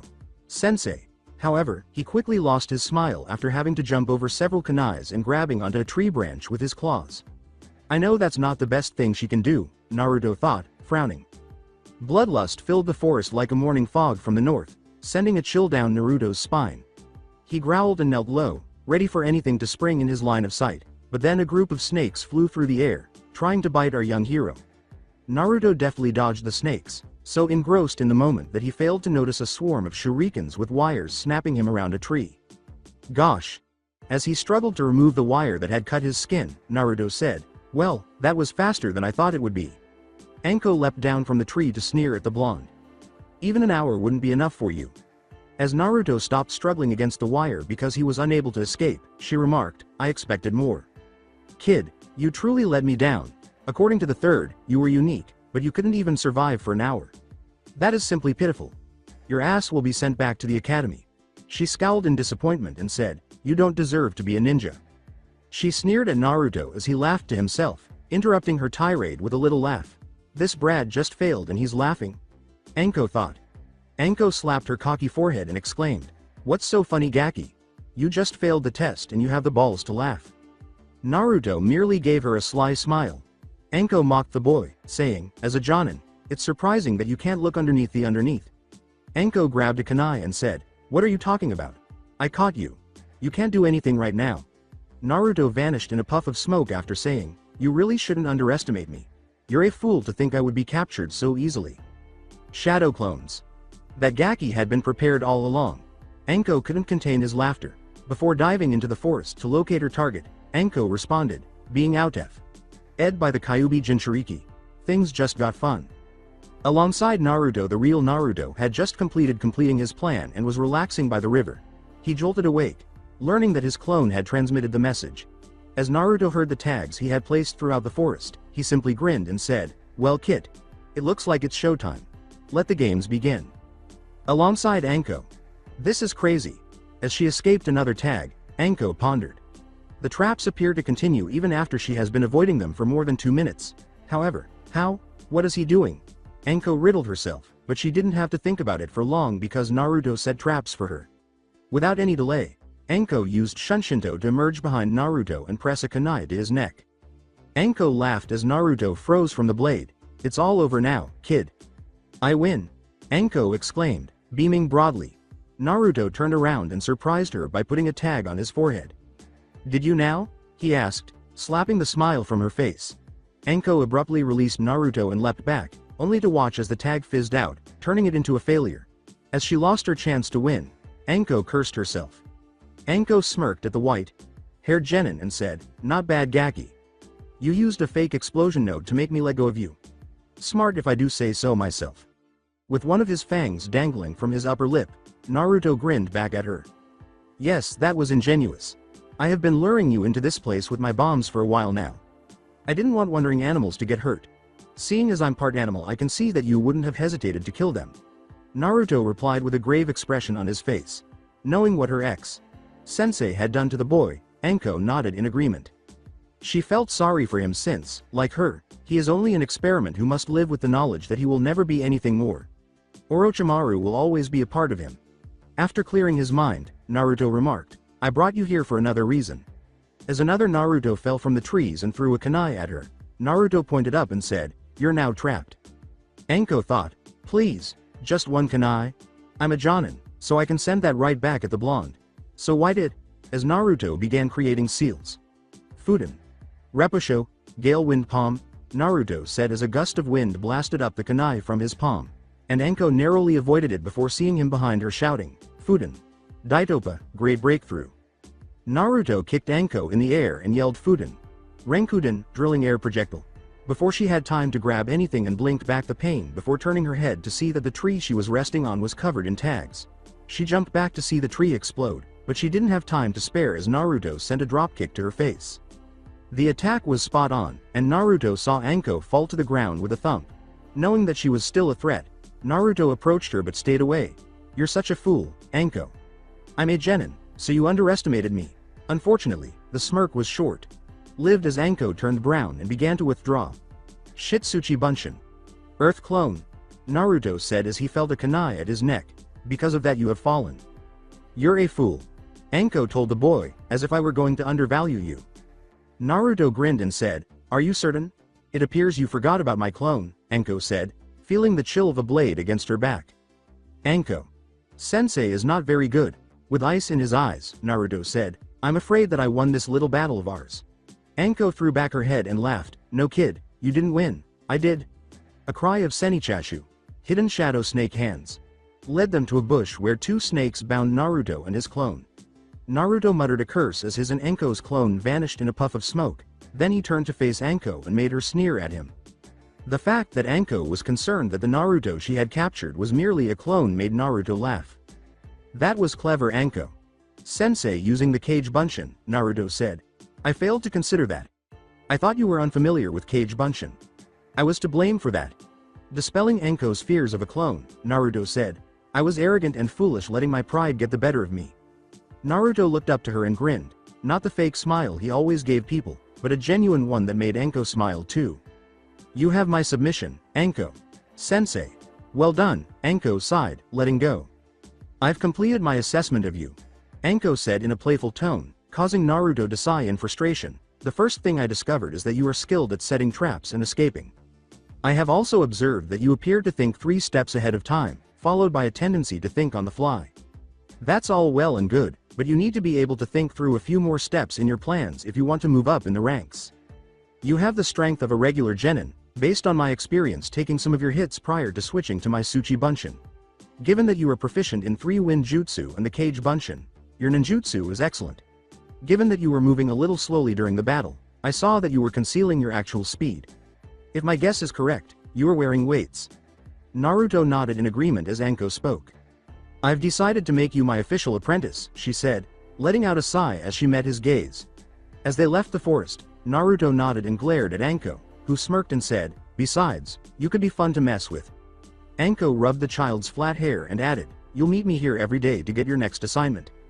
That's all I have to say, see you guys. I felt like the last part was a little hurried, but I think it's still good. Oh, and my challenge is still available if anyone wants to take it. 1 week has passed since Team Anko was formed, and so far, things were going quite well. Naruto was headed to meet his sensei, already aware of her location, thinking, she's probably stuffing her face right now full of dangos. He ran a hand through his white hair. Why is the long-face kit in use? Kyuubi asked as Naruto neared the restaurant. It's nothing, Kyuubi, it's just that all we've been doing is those stupid D-rank missions. I swear if I have to do another one of those fucking missions I'm torching the stack. Naruto thought with a glare. HMPT. Kyuubi said from his cage, get over it, kid. At least you've been training. Besides, didn't your sensei tell you that your training actually starts today? Kyuubi closed his eyes and said, I missed the joy on Naruto's face. Oh, indeed. You're right, I overlooked that. This is where things get serious, so I had better find her, Naruto exclaimed as he dashed toward the Dango hut. In Dango hut? Good Kami. She's as bad as me when I'm eating ramen, Naruto thought as he looked at the stacks of plates. Naruto entered the store and saw Anko stuffing her face full of dango. He approached her table and sat down, attracting her attention. What's up, Gaki? You know if you keep eating them this fast you could turn into one of these things. Naruto took a bite and turned back to face Anko, who was in a daze. Like trance with drool pooling out of her mouth. Naruto nodded and picked up 3 full sticks of dangos, much to Anko's ire. Naruto had a tick on the side of his forehead as he read her expression. Hey! Quit drooling. We need to do training. As the people outside the restaurant moved a little bit more quickly away from it, Naruto yelled. At the Death Forest? All right, Gaki. I am aware of your taijutsu already. I must now learn about your ninjutsu. Tell me every jutsu you are aware of. Don't leave anything out. Anko said as Naruto nodded. Okay, the only jutsus I know are the basic 3 except the Bunshin no Jutsu. I learned the Kage Bunshin no Jutsu from the Forbidden Scroll. My wind jutsus are Fuden. Repusho, Fuden. Daitopa, Fuden. Renkuden. As it stands those are the only 3 wind jutsus I know. Anko grinned. Good now. Naruto shocked Anko by saying, I'm sorry, but that isn't all I know. I know one more jutsu. The Kachiyose no Jutsu. Anko exclaimed, bewildered, Nani? How are you able to summon? Whose contract do you have?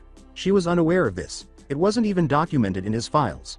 Observing Anko's lifeless gaze, Naruto remarked, I've been able to summon for a few years. I've gotten pretty good at it, and I have the dragon contract. Seeing Naruto's icy gaze, Anko remarked, Yay right Gaki. You expect me to believe that you can summon dragons? You must be out of your mind. He paused and moved slightly away. Naruto pierced his finger with a fang and pulled his thumb onto his month. Naruto saw a seal-like pattern on the ground as smoke flowed in the air and used a few hand signals to slap his hand to the ground. Kachiyose no Jutsu. Mizutara. The smoke caught Anko's attention, but he saw nothing. She began to laugh and snort.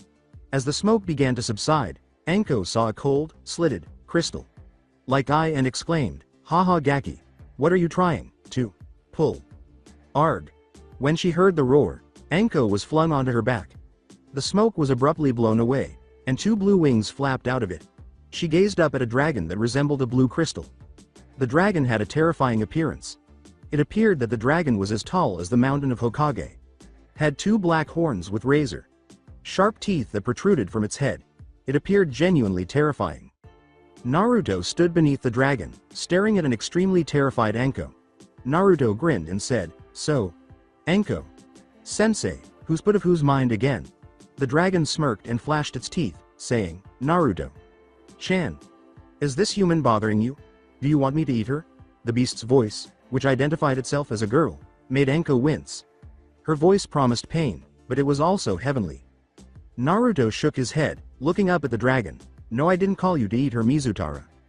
I called you out to prove to my sensei that I could summon and to answer any questions she may have. Naruto replied calmly. With a nod, Mizutara rested her head on her front arms and leaned her body against the floor. Naruto turns to face Anko, who appears to be calming down a bit. As she gathered her courage, Anko nodded and said, Anko. Sensei, I apologize for forgetting that Mizutara is very protective of me. Anko exclaimed. Hey, Mizutara-san, are you the boss of the dragons? With a genuine curiosity. She looks at the Jonin's face and notices that she is perplexed, so she approaches the situation differently. In a way, yes, I am one of the current bosses of the dragons. I control over the dragons that uses the element water or any kind, so to speak. Think of it like this, Anko-san. We dragons are much like your elemental apprentice. We dragons are purely elemental charka, much like the Biju that ran the earth. We are a force of nature. Anko nodded with complete comprehension. Now, as I have said before, my charka turns more to water. I have a lot of ability because of that. Any liquid I can control. Controlling and teaching the dragons that have my apprentice is my goal, just like it is to my 5 brothers. Anko was taken aback. No, there are 5 more. To get Naruto to turn away, Mizu said, the one that controls the wind is one of Naruto's most regular summons, Kaza Maru. He tends to summon him when he's in trouble a lot, isn't that right, Naru-chan? She turned to face Naruto, who was sleeping in the shade. Like I said, he's one of the most playful summons and would hardly see him as a threat by the way he acts. I think Naruto summons him more because he acts just like Naruto used to act. When Anko heard that, she grinned pitifully. It's very sad that he had to mature quickly in this world to survive. The next boss is someone you should be weary of.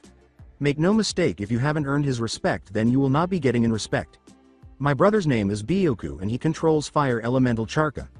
Anko gave a nod when he realized that the is Raiden, he controls lightning charka. He is the second oldest, while I am the oldest. He is the most energetic as well. He's always ready for a good fight. Mizutara grinned slightly. Her eyes displayed a profound calm and serenity that made them appear less hostile. Like gazing out into the sea. Anko had never felt more at ease.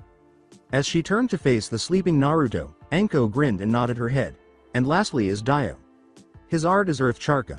He is by far one of the lazy dragon of them all, but he is also the kindness dragon you will meet. Anko grinned and remarked, that kid sure is interesting. Mizutara smiled too, and the smile seemed to spread. Anko nods. Very well. Naruto. Naruto startled awake and fixed his gaze on the dragon. Is that all the questions you have for me? Mizutara teasingly said, I'm going to take my leave now. Be sure to summon me again, Naru-chan. She smiled and vanished in a puff of smoke. Anko couldn't help but smile as she glanced at her charge. This boy has a lot of potential. As Naruto approached her, Anko thought, I can't wait to see what he does when he fully masters his abilities. Naruto grinned and questioned, Naruto, you really are interesting. Well, since I don't know a lot about wind jutsus, I feel as though you should start making your own. The only reason I'm saying this is because my style wouldn't work for you. I use the style of a snake, whereas you are more of a trickster. Moving as you go and adapting is your strongest ability. So for now on, I will attack you at random times of the day. This will get your reaction time up to speed. Naruto nodded and said to remain vigilant right now. But as of now, all you're going to be doing a new type of training. Naruto, I'm not going to lie to you. Jiraiya has already told me all about the seal that the fourth used to seal the Kyuubi. Because the seal will charka capacity will only grow. The seal is purifying the charka of the Kyuubi and making it yours. When everything is said and done, he will be nothing more than a voice in your head. You understand this, right? Naruto glanced at her and nodded. He would have witnessed the Kyuubi sneering at the cage where he was imprisoned if he could only see into it. Because you will be getting a shitload of charka anyway. I feel as though you should only know the basics in charka control. There really isn't any point in you learning that much on the subject, seeing as you can throw your charka around as much as you like without worry. So as of now, you're going to be doing a charka control exercise. Anko was staring at a tree. Naruto listened to everything she said while standing there. He had actually never heard anything about the inner workings of the seal before. Although he was unable to hear what the fox was saying, he was aware that the Kyuubi was listening. He appears to be keeping his thoughts to himself. Is there anything to be concerned about? As a tiny bit of doubt entered the boy's heart, Naruto pondered. Anko jolted him out of his reverie before he could think any longer. Anko walked up a nearby tree and sat on a lower branch, saying, Naruto, the type of training you will be doing is called tree climbing. I want you to run up this tree with only your charka. To do this, focus charka to the bottom of your feet. But be warned, if you focus too much you will go flying back, focus too little and you won't stick at all. The amount of charka is small, so you have to be precise. This training has 2 purposes. It teaches you how to focus and control your charka, and the training helps the ninja learn how to focus just the right amount of chakra to a particular part of their body, namely the feet. If you can master this, then there is no jutsu you can't do. Anko jumped down. Naruto waved his hand as she left the field, saying, "See ya around Gaki. Since we left before I was full, I'm going in for some more." After giving the tree a fierce look, Naruto charged at it. Before being pushed off, he had only made it 2 feet. Damn. This is going to be much harder than I thought. I better mark how high I get. At least this way I could tell if I'm doing something right, Naruto said while removing a kunai. He charged the tree with a single goal in mind, a fire burning in his eyes. I have to reach the top, alongside the Hokage. Anko is seen simply entering the Hokage's office. Greeting the snake charmer with a kind smile, Hiruzen said, "Ah, Anko. Chan. What can I do for you today?" Despite maintaining a neutral expression, Anko grinned at the elderly man on the inside. Seeing the old man's shocked expression, Anko said, "I'm here to talk to you about my student Naruto Uzumaki. It seems that he's been keeping a jutsu of his secret. It appears that he can summon and has been able to for some time now." In the hopes that Jiraiya was involved, Hiruzen remarked, "I see. What is the animal he is able to summon?" Seeing the elderly man sigh, Anko, who appeared exhausted, remarked, "The legendary dragons. An animal that was to be the summons of the Namikaze clan." Returning a few hours later with Naruto as he ran up the tree, Naruto exclaimed, "One more time." As he passed his final mark, he made significant progress. He felt like he was being pushed away halfway up the tree, so he leapt onto a nearby branch and took a break. Naruto screamed, "Damn it," and punched the tree branch beneath him. Naruto felt exhausted and panted. Naruto remarked, "Why is this so hard?" as he gazed up at the cold night with stars staring down at him, which had once been a field sky with the sun shining. The glow of them made Naruto feel at ease. He always seemed to get more energy during the full moon. A gentle wind blew across Naruto's face as if to try to cool him down as he leaned his head against the tree to catch his breath. Naruto pondered as a deep growl entered his head. "Anko. Sensei. How am I supposed to make a jutsu if I can't even make it up this tree? From what I understand, this is a genin level chakra control. So why is this so hard?" With a sigh, Naruto said, "What? Bitching already, kid? I thought you were better than that." Then Kyuubi spoke. The Kyuubi simply grunted to himself and sighed. "Hello Kyuubi, I thought you went away after you didn't speak for a while." Kyuubi had some encouraging words to say. "Kid, I don't know why you bitch about the jutsu. You're doing fine." At those words, Naruto sneered. Naruto's tirade died in his throat. "Fine? Yay, right. This is a genin level chakra control exercise which really shouldn't take so long. I mean, if it wasn't for." Apparently noticing, the Kyuubi completed it for him. Kyuubi, who didn't care for Naruto, scowled at the remark and said, "Because of me? Kid, don't be stupid, that's the price of power. You should know that, seeing as you're no longer human. No matter what you do with your life, there will always be a price for everything you do. I thought you that with all things in nature you have to exchange something of equal value. I gave you charka and you're bitching about it. Get up, kid. You know that the gods didn't bless you. People like you have to work for your power. I don't know why you're bitching about it, but it's time to move on. You have a job to do, Naruto. You have to stay alive. Long enough for me to escape this damnable prison. Now get up and start again."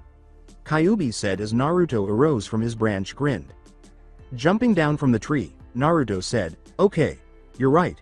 Let's do it again."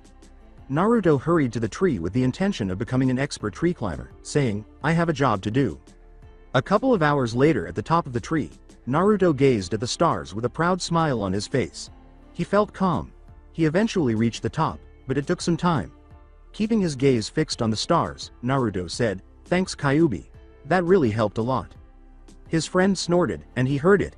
Naruto grinned as Kyuubi said, "Whatever, kid, if I have to smack you to see the truth, then so be it." With his white hair flowing in the wind, Naruto inhaled deeply. Naruto asked, his smile gone, his face more serious, "Do you have any ideas on what my winjutsu should be?" Kyuubi remained quiet for a while, reflecting as well. According to the women, it ought to be ostentatious. She's right. Power should be your top priority when it comes to your charka levels. I don't use fire types. No elemental charka is necessary for me because my charka is so powerful. For that, it's too strong. I can wipe out entire villages, mountains, and even a portion of the sea with a small amount of my charka. Kyuubi remarked, "Those were the good old days." Naruto could only imagine the ruthless grin he must be sporting. "Naruto, I think you should consider what complements your style the most if you want to learn jutsu. Like me, you're a cunning person." Kyuubi's strangely serious statement made Naruto pay attention. You should use attacks that complement your style, and that would give you the upper hand in battle even for a little while. Closing his eyes, Naruto reflected on what he had just heard. The Kyuubi was right. He needed something that would go well with his style while still being him. As his mind reviewed all of his jutsu, Naruto remarked, "Trickster huh?" He then grinned and began to laugh, and he walked down the tree with just the thought, "Trickster indeed." The following day, "All right, brat.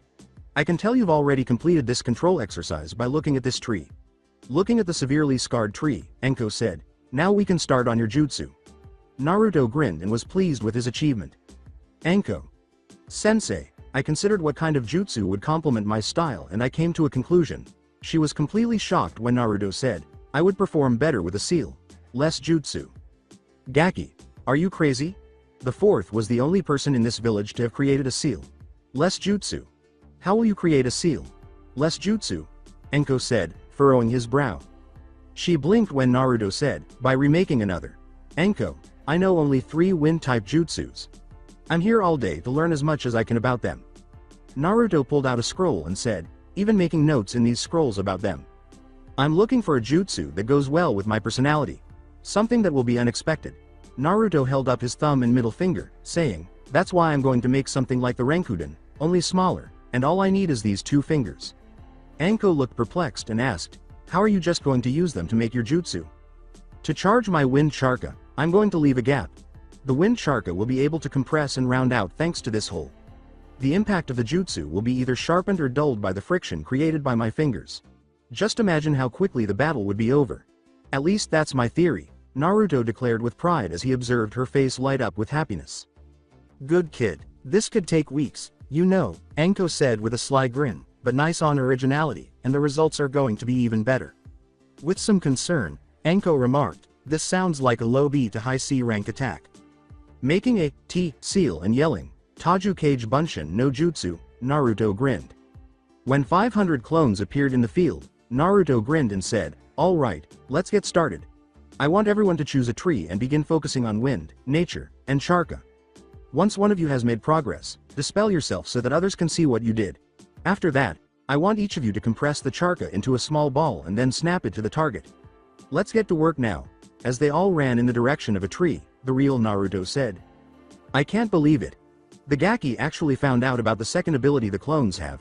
Not bad Gaki, not bad at all," Anko thought as she watched the clones begin their training. 2 hours later. "Gosh." As he punched his tree, Naruto screamed, "Damn, this is harder than I thought," and turned to face his clones, who were all as exhausted as he was. "Everything is in order, but there is no power. It feels like a gentle wind hitting the tree each time one of us sends the jutsu there." Naruto glared at his tree, wondering what might be the issue. "It's better for Naruto to learn on his own than for her to hold his hand," Anko said, looking on in confusion as well. Naruto appeared to have calmed down and turned to face his clones, saying, "Hey everyone, stop what you're doing." His clones paused and took a break. "Hey, let's try this in a different way. The jutsu requires both power and control. It doesn't seem to be moving quickly enough when we snap our fingers to send the wind charka away. It must be moving quickly." Naruto pointed to his tree and said, "This is what we're going to do. We're going to climb this tree using only our charka and fingertips." The other Narutos nodded and began concentrating their charka. "Once we have the power in our hands, we should be able to end this quickly." He's trying to get finger strength. He's doing this by combining the tree climbing exercise and pull-ups. By doing this, it's allowing Naruto to use a control his charka, but it's also putting muscle on Naruto as well. "I don't know if this will work as it's never been done before, but let's see what you got Gaki," Anko thought, looking puzzled as she heard what Naruto had to say. It was around midnight when Naruto reached the top, and he was so happy and tired that he cut the flow of charka and fell to the ground. Anko prevented him from killing himself by jumping up and snatching him out of the air before he could hit the ground. Naruto worked well into the night, not even stopping to rest. Anko watched him work, putting pride in her chest and smiling at the blonde. Grinning, she brought the blonde to his house the following day. We joined our hero at about noon, and he appeared to be grinning at a tree that appeared to have a dent in it. "Hey, I succeeded," smirking, Naruto said. Then he put on a chilly face, lifted his hand back toward the tree, and snapped his fingers. Snap. 3 days was all it took to create this jutsu, which was easily a C rank. "All right, Naruto, how does it work again?" The tree appeared to collapse as it hit the ground, and Anko watched in admiration and pride at her student. As he turned to face the tree, Naruto appeared to be beaming with pride. This jutsu is much like the Fuden. Renkuden. To increase the damage, I compact a small amount of wind chakra that I summon around my fingers. It also has a force to expel the wind, just like Fuden. Renkuden. Fuden. Renkuden demands that the stomach be struck in order to release the jutsu. I spin my chakra to get momentum by using the friction between the winds. With his fingers snapping, Naruto uttered, "But what do you call this jutsu?" Anko smirked as he called his jutsu with a snap of his fingers and pointed his fingers toward a tree. For every shinobi, a training day is crucial. It serves as a base. Regretfully, Naruto was receiving a lot of this. Naruto screamed, "Ah!" as he crashed into a tree. Naruto groaned as he fought to get back to his feet. Perched on a tree limb, Anko watched our silver-haired hero struggle to stand. Naruto stood up and shouted, "Futon! Souji!" Wind release. Breathtaking, snapping his fingers as an unseen force slammed into Anko. "Come on, Gaki. I didn't say it was time for a break," Anko cried. With his claws up, Naruto swung his opportunity and leapt at Anko.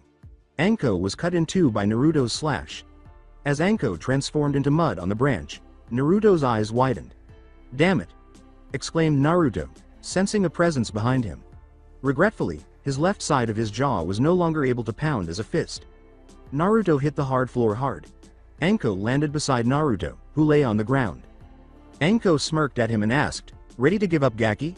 A pained smirk appeared on Naruto's lips as he turned to face Anko. The ground beneath Anko began to split as a fist emerged from below, prompting Naruto to ask, "Who said it was over?" When Anko saw that his cheeks were puffy, her eyes widened as she caught his fist and was ready to slam the clone. As he slammed his fist into his fist, making the clone vanish, he said in a clear voice, "Fuden. Renkuden, drilling air projectile." Anko was flung back at the surprise attack, which she obviously wasn't expecting. After rolling around on the ground for a while, she leapt to the closest tree. As she looked down at her fallen student, Anko thought, "Damn, the Gaki almost had me." His smirk never left his lips, and she could see it clearly, which perplexed her. "I am aware that this is a trap, but where is it?" As she surveyed the space, Anko thought. At last, she sewed what she sought. 2 explosion tags were positioned directly beneath her feet. With a sly smile, she tore the tags off with her foot. She saw wires flying into the forest and out of her line of sight. Another trap, damn it. As she attempted to leap away, Anko realized that her feet were stuck to the tags. Anko yelled, "What the fuck?" as she saw 2 logs approaching from either side. On a clone's shoulder, the real Naruto said, "Anko. Sensei, how do you like my fuin? Butemware, stick to me seal." Anko was flung to the ground as the logs crashed into her. After dismissing his clone, Naruto limped over to his sensei. She was knocked unconscious, and Naruto laughed. "That's checkmate, sensei." That is, until Naruto was startled when she vanished in a cloud of smoke. He discovered a kunai at his neck when he attempted to turn around. The voice whispered into his ear, sweet and seductive, "No, my dear Gaki. Chan, now it's checkmate." Naruto was stunned as he stood there. Outwitted, he let out a loud curse. As Naruto fell to the ground in an angelic manner, Anko remarked, "You did good, Gaki, but like always I have to point out your faults." He rested and closed his eyes. "I understand the gist of what your plan was. Your plan was to use yourself as a distractions while sending your clones to make traps. Normally you send your clones in for the distraction and I was expecting that. Instead you sent yourself. That was a risky move but it worked. After I beat you to a bloody pulp, insert Naruto's glare and Anko's smirk, I didn't expect you to come out of the ground. You put your plan into motion by sending your clone underground but not before starting a jutsu. Shocking me. I feel for it and you throw me into the tree where your seal tags were set into place. Unknown to you I switched myself during the rolls with a shadow clone. The shadow clone continued my roll and jumped into your trap. By doing that everything was set into motion." Anko said as Naruto laid on the ground as he slowed his breathing to a more calming one. "Your taijutsu is getting better as you did stay in the fight longer. You're physically stronger than most genins I know. Your ninjutsu is also getting better. Your planning is also on the level of any Nara, seeing as if I didn't know you I would be dead or seriously injured," Anko said as Naruto opened his eyes. "The only thing that's bad is your speed and you experience. You're faster than most genin but I doubt you could keep up with me and other chunins and jonins," Anko said with a scowl. "Even with your weights off, you're still slower than me." Naruto got to his feet with little trouble, indicating that he was somewhat healed. Looking at Naruto's back, Anko remarked. You will have to train alone for a while because I'll be away on a mission for a few weeks. Will you be okay with that? Naruto turned to face her and sighed. He gazed at her with a warm, kind, and lazy expression that she had never seen him do before. He's never done that to her before. Usually, it had a chilly, almost icy appearance that always seemed reserved. He never looked warm to her before. It was soothing. She seemed to be soaring through a lavender sky. It seemed calm, as if everything would work out. She does, however, plant the pain that he conceals beneath all of that tranquility. The sight before her was unbelievable. The real Naruto was in front of her. Naruto snapped her out of her stare with the words, "Then why are you here, Anko?" "Sensei?" Naruto smiled at her and asked, "Shouldn't you be with Iruka?" "Sensei riding on him?" She sulked and mentioned that he had to work at the academy. With a nod, Naruto began to leave the forest of death. Naruto vanishing into the trees, he said, "Anko. Sensei, when you get back I guarantee you won't be able to catch me." Anko puffed away with a smile. In the office of the Hokage, Anko strode into the office, surveyed the space, and saw the elderly man frowning at his pile of paperwork. Anko was staring at him when he looked up, a drop of perspiration on the back of her head. Hiruzen ignored her expression and said, "Ah, Anko. Chan. What can I do for you?" She appears somewhat calmer than the untamed appearance for which she is famous. I know this is kind of silly, but has Naruto ever looked at you without the cold in his eyes?" Anko replied with a child's voice. When he saw her, the elderly man smiled quietly. "Ah, Anko, how I wish I was there when he did that. I haven't seen that look in a long time. I think it's been 6 years since I last saw it." What you saw was the trust Naruto has for you. Something he doesn't have for many people. Hiruzen was feeling somewhat jealous of Anko. "You two has been a team for about a month. You probably know Naruto a lot better than I do. You see, me and Naruto hasn't been on good terms ever since the mishap with Orochimaru. You may not believe me, but Naruto has it a lot worse than you. Because of Naruto's enhanced hearing, he can hear every word, every angry word people say about him when they think he can't hear them. Not only that, but to see the glares on their faces is tearing him down inside, so he hides himself with his cold outlooks. A lot what the Hyugas do. The only difference is that Naruto can't hide his compassion. He can't help but help others that need help. He pushes them in the right directions and makes them figure it out for themselves. Don't lose his trust, Anko. You may never get it back." Hiruzen said with a grin. When she realized his point, she also grinned. Anko smiled as well and said, "Thank you, Hokage. Sama." To prepare for her missions, she vanished in a cloud of smoke. Alongside Naruto, "I'm slow, then. How can we now defeat that?" As Naruto entered the library, he pondered. A voice said, "Naruto-kun? Is that you?"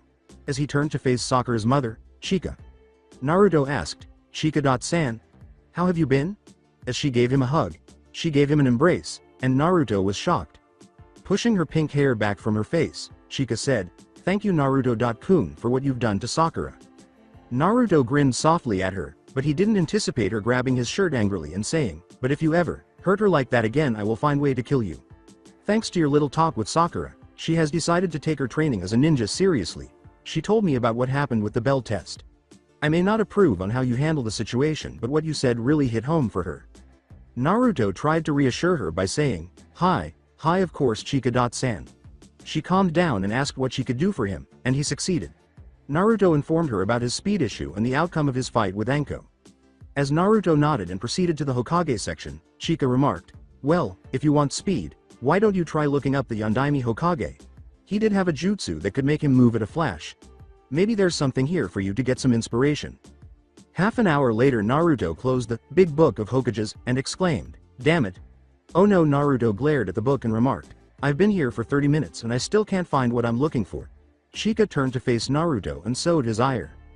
Naruto looked at Chika and clicked his teeth, saying, "What's up, Naruto? You look frustrated." The slightly dejected Naruto remarked, "Tisk, this book doesn't explain the Yondaime jutsus at all. It doesn't even give me a background." Chika glanced at Naruto as she reviewed all of her knowledge regarding the Yondaime. She gave Naruto an excited look while snapping her fingers. "Naruto, I almost forgot. The Yondaime at one time used to train 3 students. I don't think 2 of them are alive, but one of them is alive." Chika said with a smile. "Really? Who?" At a training ground, 7 Kakashi turned away from his students and exclaimed, "Achoo," as he sneezed and lowered his mask. He put his mask firmly in place and proceeded to read his book, causing everyone around him to perspire. His students missed the second. Anyway, Sasuke mused to himself. As Sakura pouted, she thought to herself, damn, I wanted to see his face. Sai thought. Naruto is back.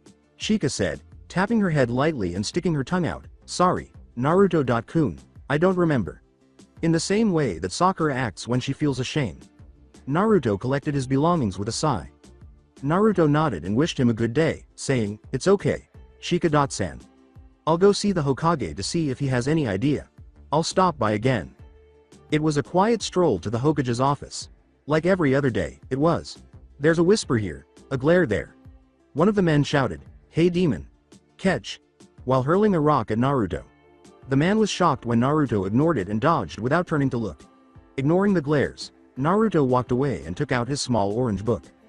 Although he arrived at the Hokage's office a bit too quickly for his taste, he put his book away and entered.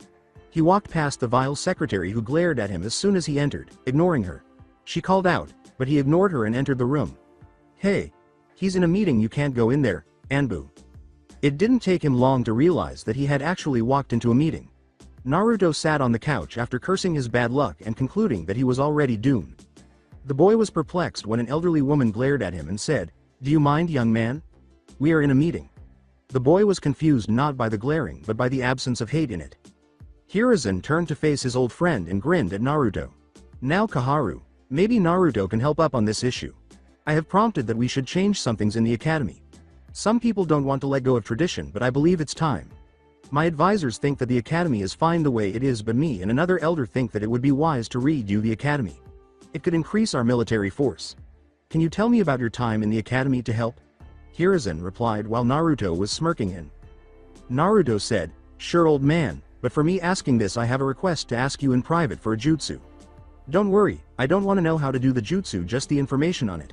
Hiruzen nodded, understanding that he wasn't favoring one student over another because he was only discussing the jutsu. A white-haired teen was asked, can you explain as to why it would increase shinobi production? By an elderly man wearing glasses. I think you should change the academy's ways. I believe that if you do this, it would increase the potential of the students. Naruto nodded and continued, let's start with the kunoichi training. To put it bluntly, they suck. They're nothing but fangirls. Only a few have proved to me that they really want to be ninjas. They have no real talent at all.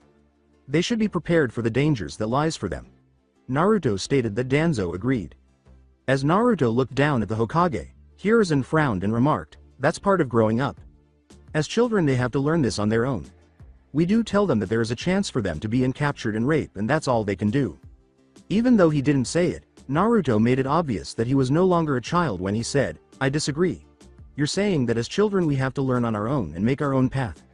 The day we put our headbands on is the day we stop being a child and take on a lot more responsibility. It's the day we become adults in the eyes of many. I've seen girls chasing after their so-called love like being a ninja is nothing but a game. In the end all they're doing is throwing their lives away if all they want is a chance to be with the one they love. Fangirls make it hard on the jonin. Senseis that are trying to help others obtain their true potential, and not to mention the students as well. Naruto stated his opinion with respect, but you could still sense dislike. As they considered what he had said, everyone fell silent. Naruto turned to face them and made one final plea. This isn't a game. I understand that you want us to have a childhood Hokage sama, but with all due respect. What's a childhood when as a child we have to fight for our lives? What's a childhood where we kill? These girls who don't take their training seriously are gonna get seriously hurt out there and could be someone else's slave. Can you really have that? Can you really look at yourself in the mirror after that? Naruto was watching the two elders sigh. He knew he had won with those two sighs. As she and her friend walked out the door, Kaharu said, very well. We'll work on a new academy program. Thank you for your help, Naruto-san. By your leave, Hokage sama. Danzo ignored Hiruzen's glare as he walked out the door, leaving Naruto and Hiruzen alone. Danzo smirked at Naruto and said, good job, young Uzumaki-san. You have a way with words. I hope to see you again soon. Still staring at the door that Danzo left, Hiruzen said, Naruto, I know I have warned you before, but please be wary of Danzo. He's not a friend you want. Naruto simply lay on the couch and gazed at him. With a sigh that revealed his advanced age, Hiruzen said, maybe, but all I have to go by is your words. Naruto rose from his couch and strode to the front of the desk, his expression solemn. What are you doing here, Naruto? I know you didn't come to discuss the academy? Hiruzen asked. Hiruzen raised an eyebrow in response to Naruto's statement. Not really. I came for some information for a new jutsu I'm making, remember? I was wondering if you will help? The old Kage was shocked when Naruto leaned over the desk and said, I need to know everything you know on the Yondaime Hokage's Hiraishin no Jutsu. Hiruzen then asked, and what information will you require? Hiruzen sat perplexed and a little anxious in his chair, worried that Naruto might discover his parents' true identities. Oh no, don't tell me that he already knows about his parents. Naruto chose to ignore the man's terrified expression for the time being, but he did raise an eyebrow at it. Hiruzen said in a very composed tone, his face cool. You're trying to make a jutsu just like the Hiraishin?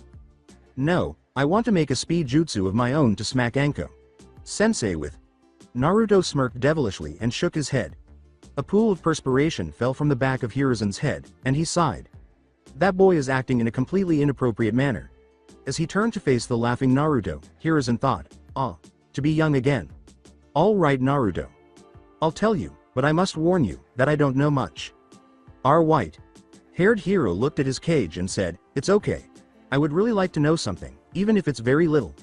Hiruzen studied the boy's face for a few seconds. Observing his resolve, Hiruzen complied with the boy's request. He won't, however, tell him everything. Learning things on your own is a part of life. I'll let you figure things out on your own, but that's all.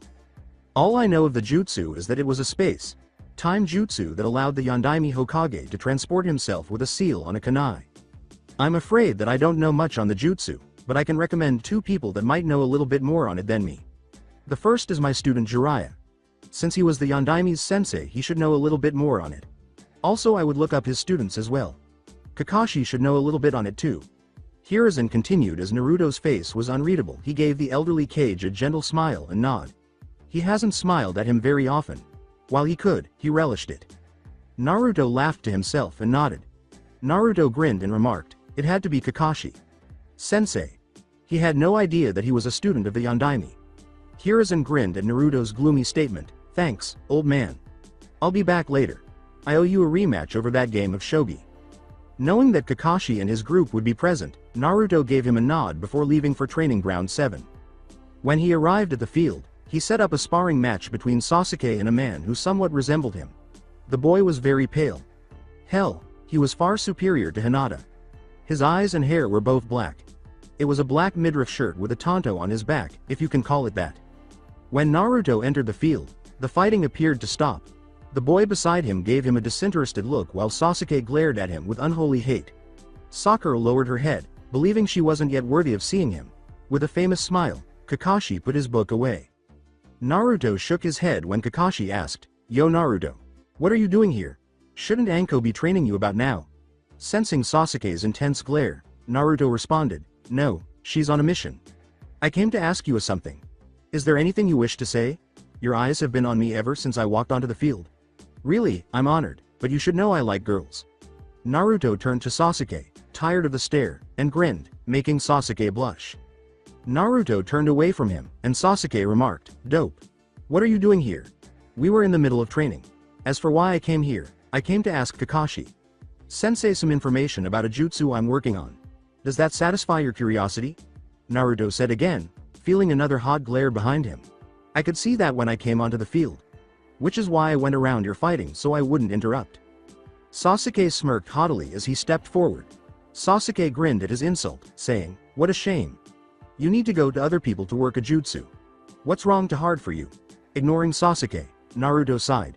Well Kakashi sensei, do you have the time? Sasuke yelled at our hero because he disliked being ignored. Naruto was silent as he turned around and shrugged, figuring there was no harm in eliminating the little pest. I'll tell you what dope. We have a sparring match and if I win you give me the jutsu seeing as you have no idea how to do it. It should go to an elite like myself. Naruto approached Uchiha and said, Very well, it's not like you'll win anyway. In fact I'll make you a deal. If you can land a hit on me I'll teach you every jutsu I know. Without waiting, Sasuke began hurling shuriken at him. Naruto batted the shurikens away after drawing a kunai. As Naruto completed deflecting his shurikens, Sasuke ran at full speed and threw a fist at him. Sasuke grinned because he was just a few inches away from winning. I win with just one punch. Grab this dude. Without seeing Naruto's hands, Sasuke shouted in his head. Hurry. Everyone was shocked when Sasuke was flung back to the ground and began coughing up blood. Coughing up more blood. Sasuke rolled on the ground, clutching his chest. What? What was that? Tell me dope. Sasuke exclaimed, echoing everyone's thoughts while Naruto laughed inwardly. The expressions on everyone's faces when he used his first jutsu. Naruto's words, futon, kizakuji, wind release, breathtaking, caused Kakashi's eyes to enlarge. Sakura and Sai both turned to watch Kakashi as he began to laugh. Sakura gazed in amazement at her laughing sensei. Kakashi grinned and nodded, asking, "What's so funny, sensei? What was that jutsu Naruto used?" Kakashi said, drawing attention from Sakura and Sai, "What you just saw was Naruto's original jutsu he came up recently. Anko was bragging about it. I must say it is very good. She ranked at AC class jutsu." Sakura was stunned. The fact that Naruto had created a jutsu of that quality astounded her. It's just incredible. Knowing he had to tell Danzo about Naruto, Sai just watched in silence. Sasuke gripped his chest where the jutsu struck and gave him a disdainful look. Oh no, this dope is too good to lose. I must strengthen myself to confront him. With a determined expression in his eyes, Sasuke sprang to his feet and thought, my retaliation must come first. Sasuke spit out a huge fireball at Naruto and yelled, "You call that a jutsu? I'll show you a jutsu. Kaden. Gokakyu no jutsu." As he allowed the fireball to strike him, Naruto merely grinned. Sakura was on the verge of entering the field when she yelled, "Naruto," in case Kakashi didn't catch her. "No, Sakura," exclaimed Kakashi, shielding Sakura from the fire. "But what about Naruto?"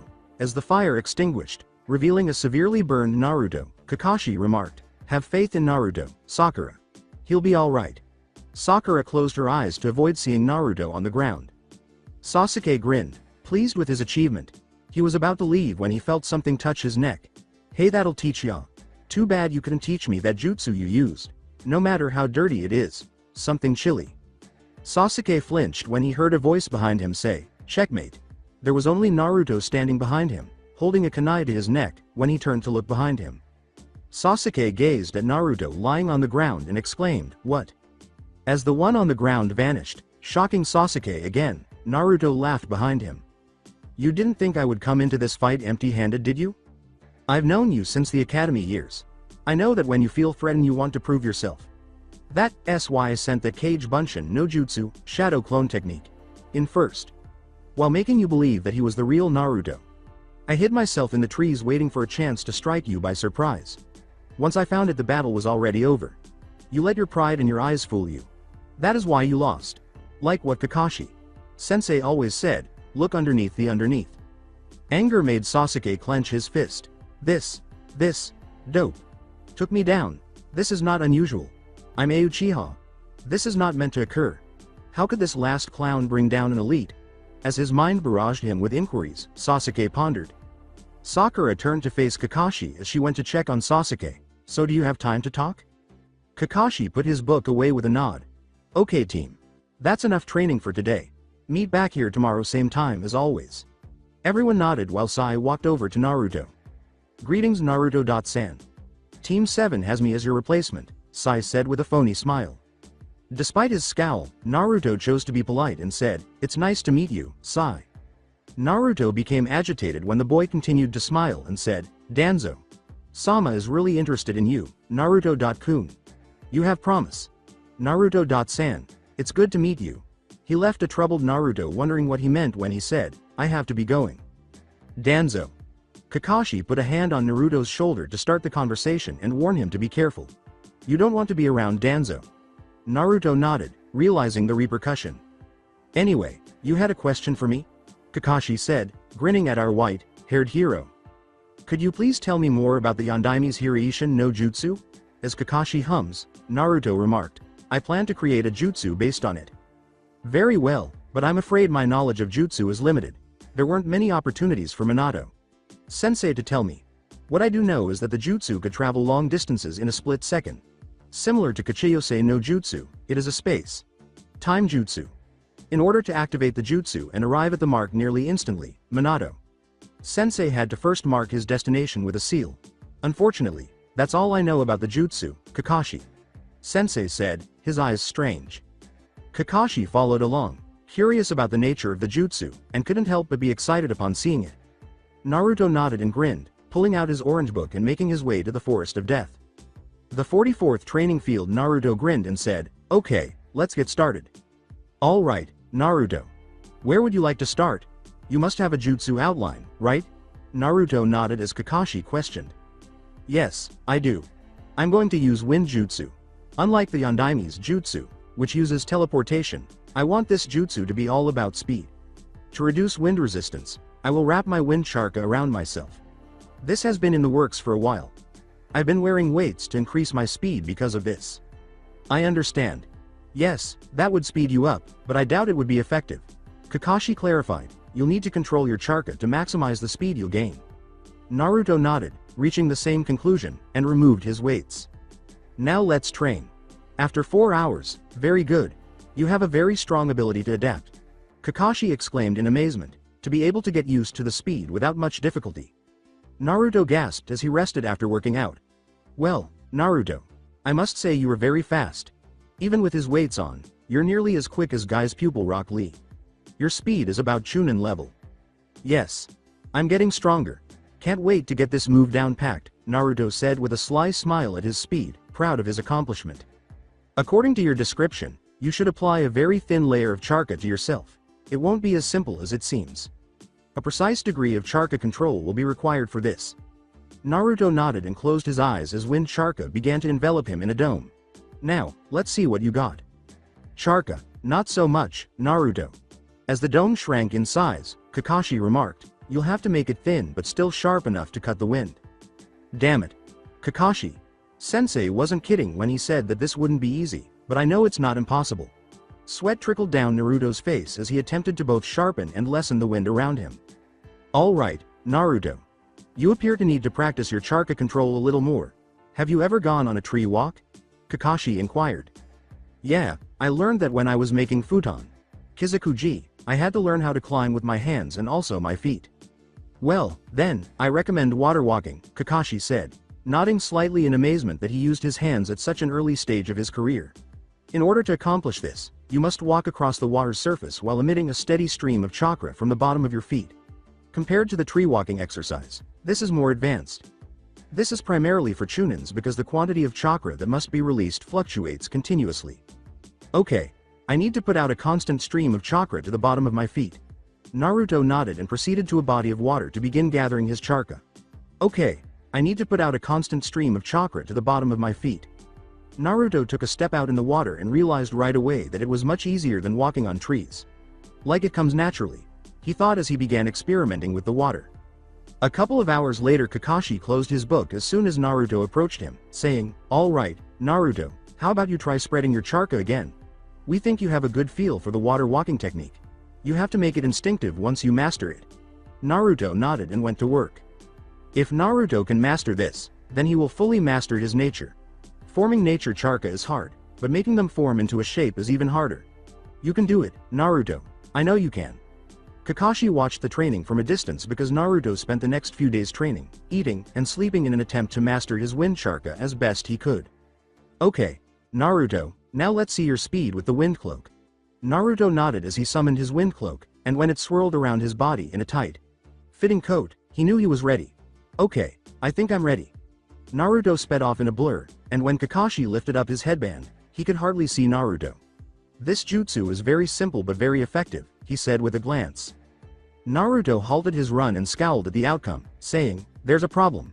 Kakashi merely raised an eyebrow, saying, "How is this not what you want?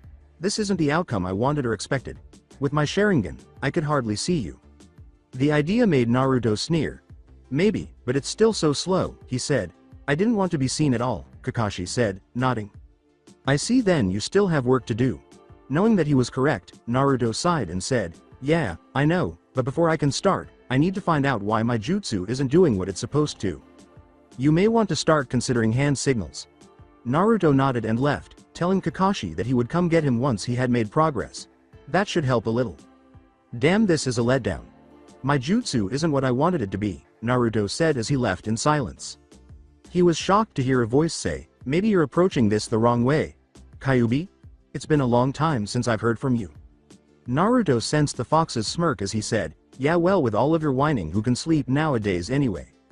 When Naruto bumped into someone and fell to the ground, he thought, "Whatever, but maybe you're right." Maybe I am approaching this the wrong way. I just don't understand what I can do to change it. Naruto hears a faint gasp and looks up to see Hinata blushing and staring at him with her hand over her mouth. I apologize, Naruto-kun. Hinata pulled her legs under her and bowed her head, saying, I should have been watching where I was going. Naruto stared at her, not understanding, and when Hinata looked up, he was standing above her, his hand out. She smiled and took his hand as he pulled her up. Don't worry, Hinata. It was my fault. I ought to have kept an eye on my destination. What if I compensated you? Holding her hand, Naruto said, come on, let's get something to eat. Hinata, please don't faint, she thought to herself as she let Naruto lead her to the ramen stand. Did Naruto-kun just ask me out on a date and is he holding my hand? In the ramen shop as Naruto was on his 6th bowl of ramen, Hinata watched in amazement, amazed at how quickly he was eating without making a mess. Catching the girl's attention, Naruto said, Hinata, is something wrong? With a hint of worry in his voice, Naruto said, you haven't touched your ramen. Hinata smiled shyly and said, it's nothing, Naruto-kun, just thinking is all.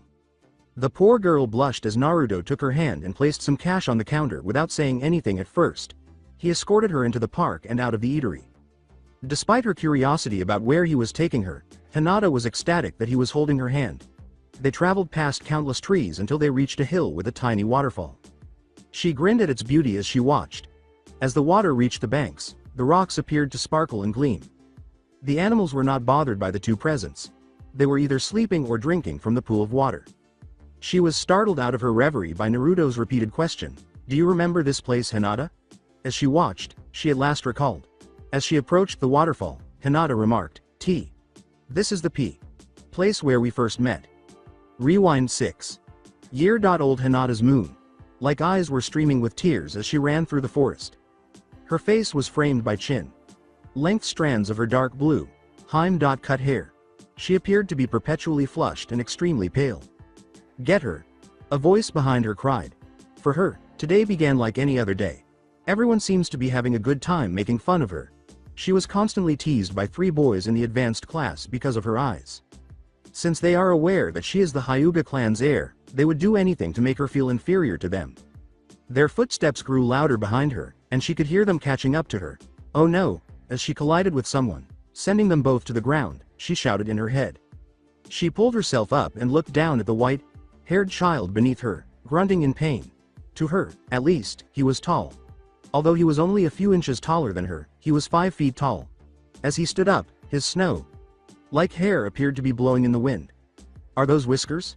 In her mind, she asked. He opened his eyes to see the girl gasping and asked, what hit me? As she stared into his purple eyes, she thought, his eyes are beautiful. They were so calm, but they were also dangerous and mysterious because of the slit in them. With a bewildered tone, the boy asked, did you hit me? The boys pursuing her fled into the clearing before she could respond. The rest of his crew laughed as the leader cracked his knuckles and yelled, how dare you run from your betters, you brat. Making us chase you all the way out here for that we need to take out our frustrations, right boys? Naruto sighed as he glanced at the boys and realized where this was going. He could only feel sorry for the girl as he looked at her. What makes them attack her? It appears that they have done this numerous times before, and she doesn't even appear to have done anything wrong. Hey look, it's the demon. My dad told me if we ever saw it we should kill it. He said it's really weak. A lackey replied. The boys were unable to contain their laughter. Hinata wondered if Naruto was afraid as she looked at him. He looked into her eyes, and she into his. He seemed to be peering into her soul. The demon asked her, what is your name? She opened her mouth spontaneously and said, Hinata. He grinned and nodded. The man's soft smile startled her as he said, someone as good as you shouldn't have to see this. Don't worry, I'll take care of them. But. No buts. I can tell just by looking into your eyes that you're a good person. A very gentle person. Who doesn't like to fight? Don't worry, I'll be okay. You're a good person, I'm an animal. You shouldn't see how I fight now, go. I'll hold them off. Naruto was speaking to her. She was astounded by his courage. Nobody, not even her own father, gave her that kind of look. Running as fast as she could, she ran. The boy who saved her was left behind. She had no choice but to run. She made every effort to be as strong as she possibly could on that particular day. She didn't want anyone else to suffer because she was unable to defend herself. Final flashback as she recalled the promise she had made that day, she replied, yes, I remember. She had forgotten. She had forgotten about the academy and the responsibility of being an heir. She broke down in tears and fell to her knees. Wept because she was unable to fulfill that commitment. Her voice was loud as she said, "Gomen Naruto. Her eyes continued to well up with tears. Hinata covered her mouth with her hand to try to stop the tears from streaming down her face. I ran away while you were hurt. I ran away from my fears. I ran from you. Gomen. My father has been angry at me for not being strong, and when my mother passed away, I guess I just gave up. I'm not like you Naruto. I've tried so hard to become strong, but no matter how hard I try I always fail. I'm nothing but a failure." She was surprised by what Naruto did when he approached her. He embraced her with a wrap. After a few minutes of wide-eyed staring, she threw her arms around him. Through Naruto.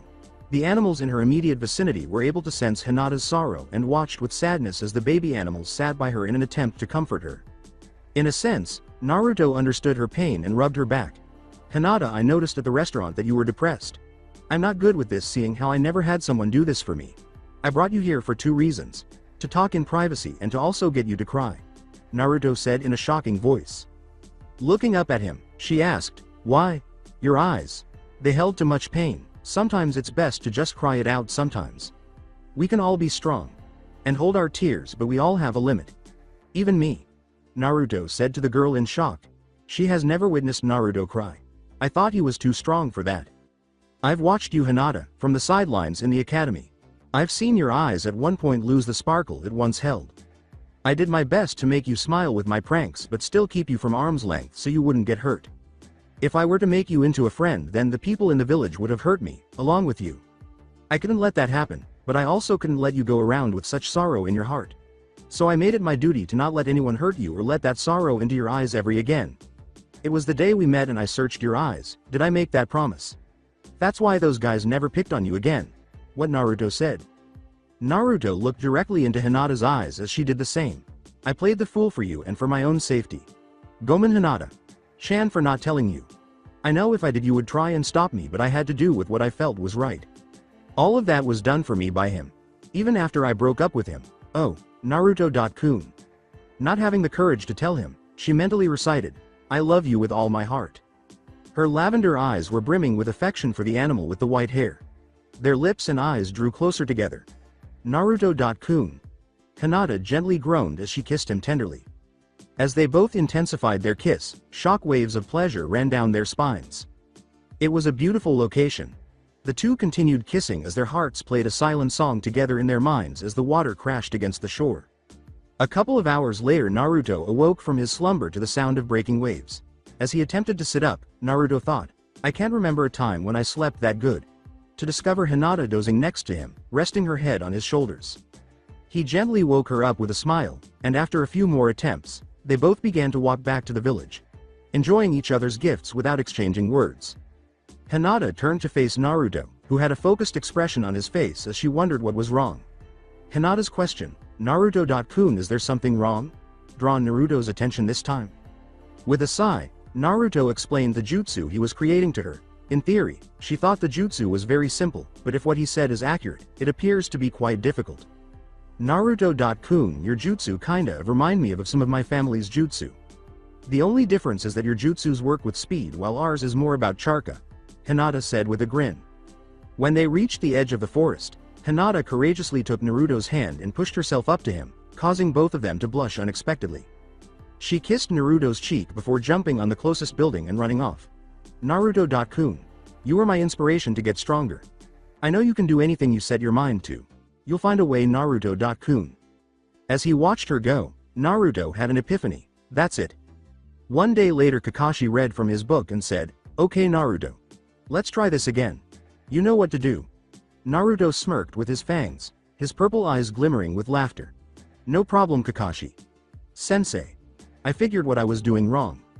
Incredulously, Kakashi looked up from his book to see Naruto had vanished in an instant. Naruto was sitting on a rock reading his ICHA book when Kakashi felt someone behind him. Kakashi exclaimed, "How the?" in amazement. He moved very quickly. I was unable to keep up. Naruto's angled face was always accompanied by a fanged smirk. With a smooth voice, Naruto threw the book back to Kakashi and remarked, "We were going at this the wrong way Sensei.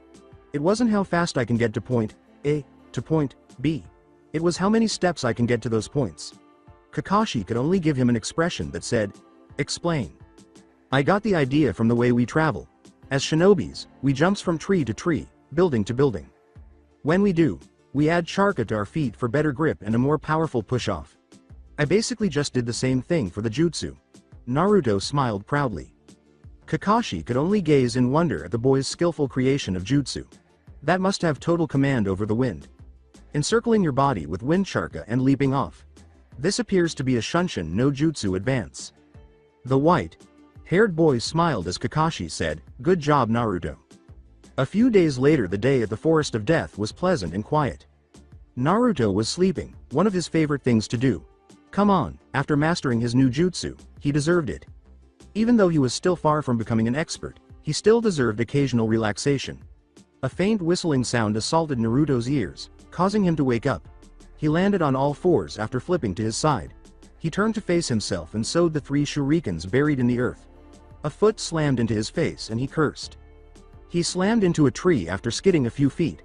A voice from behind said, what the hell was that brat? I leave you for a couple of days and you go on and get sloppy. Anko was grinning at him when he turned around. With his heart pounding, Naruto snarled at her. You wish? Our white-haired hero exclaimed, slapping her with his claws. Anko planted her knee in Naruto's face and dodged. Seneashu! Anko screamed, tying Naruto to the tree with 2 snakes that emerged from her trench coat. Anko smirked arrogantly as he stood over our stranded white-haired hero. Anko crossed her arms beneath her chest and remarked, too slow Gaki. I thought I wasn't gonna catch you when I came back. She failed to notice the cunning grin that engulfed Naruto's face. A voice called out to her, hey, sorry sensei. She turned to face the trees, and 2 Narutos were hurling shurikens at her from a tree. She swore and leapt back, but was taken aback when she noticed both Narutos disappear. She whirled around and drew a kunai, but she froze, causing 3 kunais to strike her. She had 3 of them. 1 at her spine, 1 at her stomach, and 1 at her kidneys. The 3 Narutos smirked like foxes at Anko's look of shock. Anko was stunned and said, too slow. I told you that you wouldn't catch me. It was the little brat who prevailed. She found it incomprehensible that he vanished without a trace. It was definitely not a Shunshin. He simply disappeared. There was no smoke, no leaves, nothing. How? She glared at him, and Naruto's purple eyes glowed with laughter as he looked up at her. Futon. Shunpo, wind release. Flash steps. That's it for today. I hope you guys enjoyed this great story. See you in the next one.